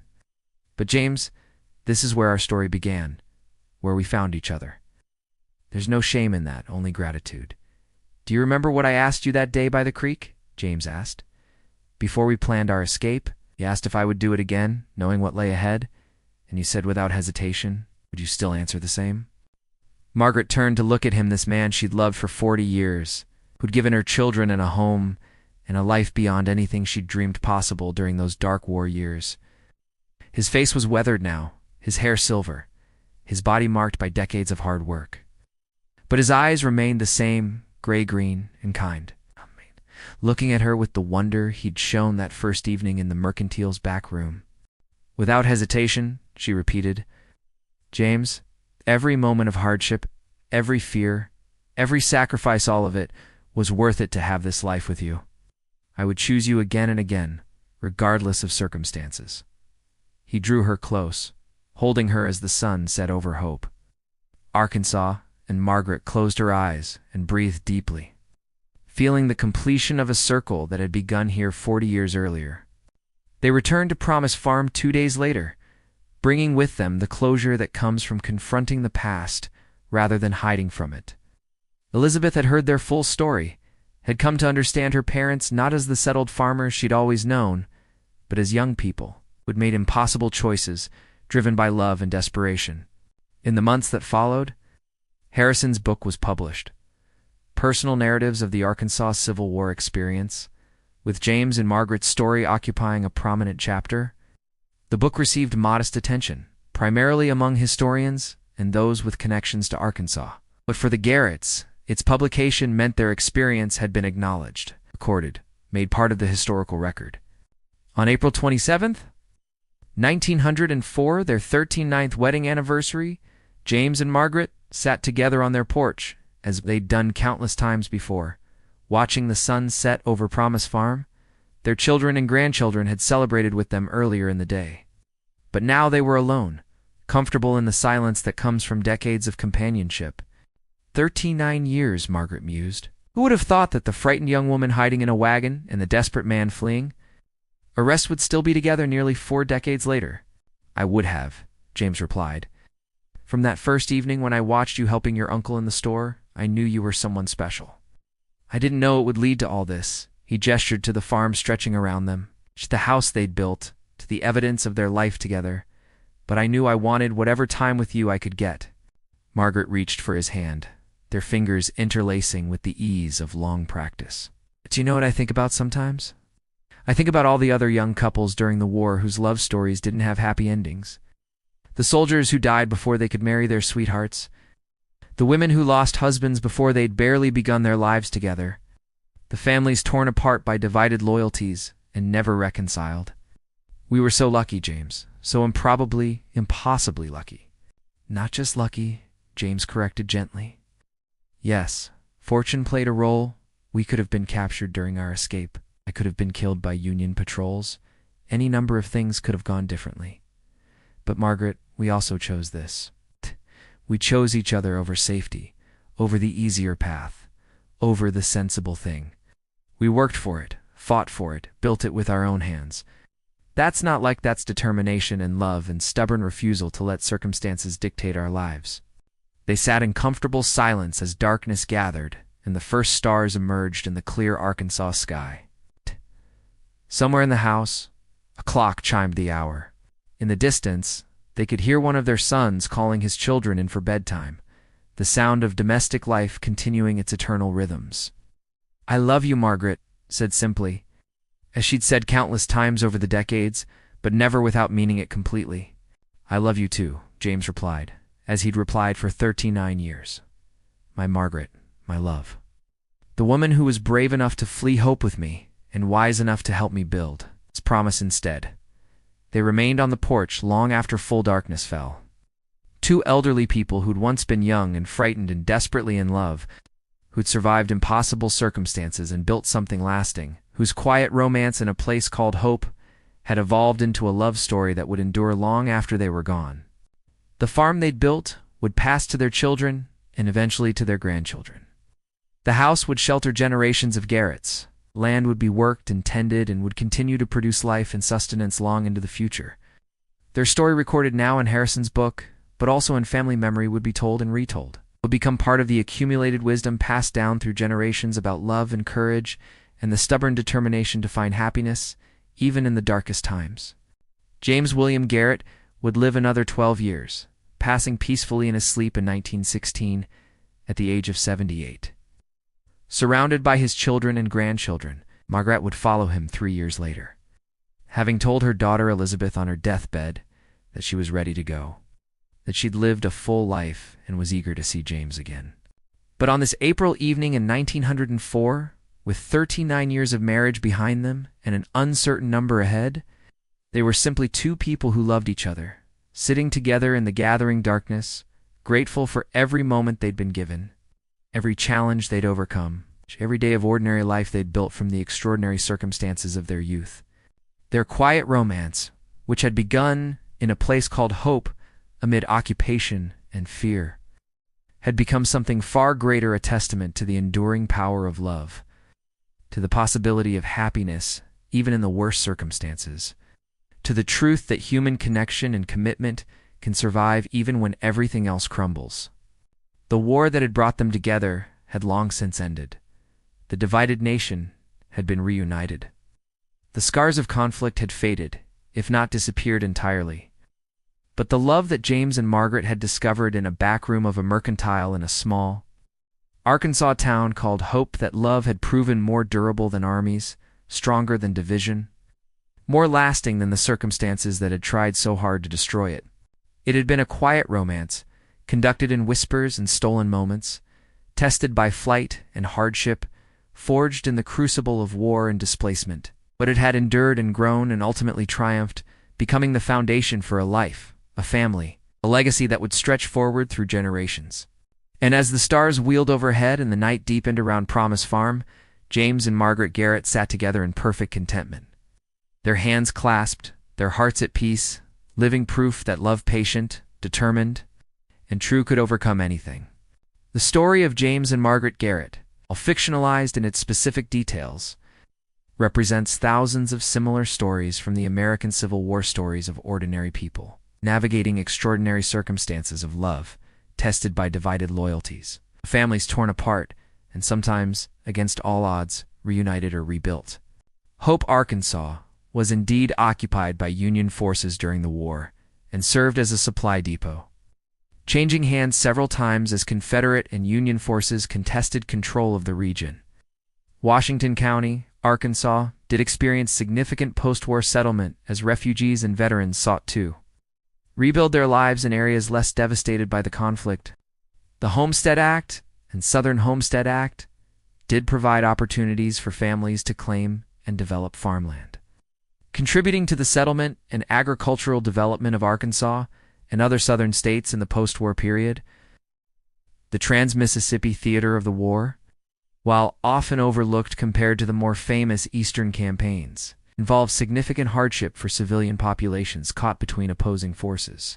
This story honors those who loved to cross divides, who chose human connection over political allegiance, who fled to survive and returned to rebuild, who found ways to maintain hope even when surrounded by despair. Their courage, quiet, undramatic, but no less real for its ordinariness, deserves remembrance.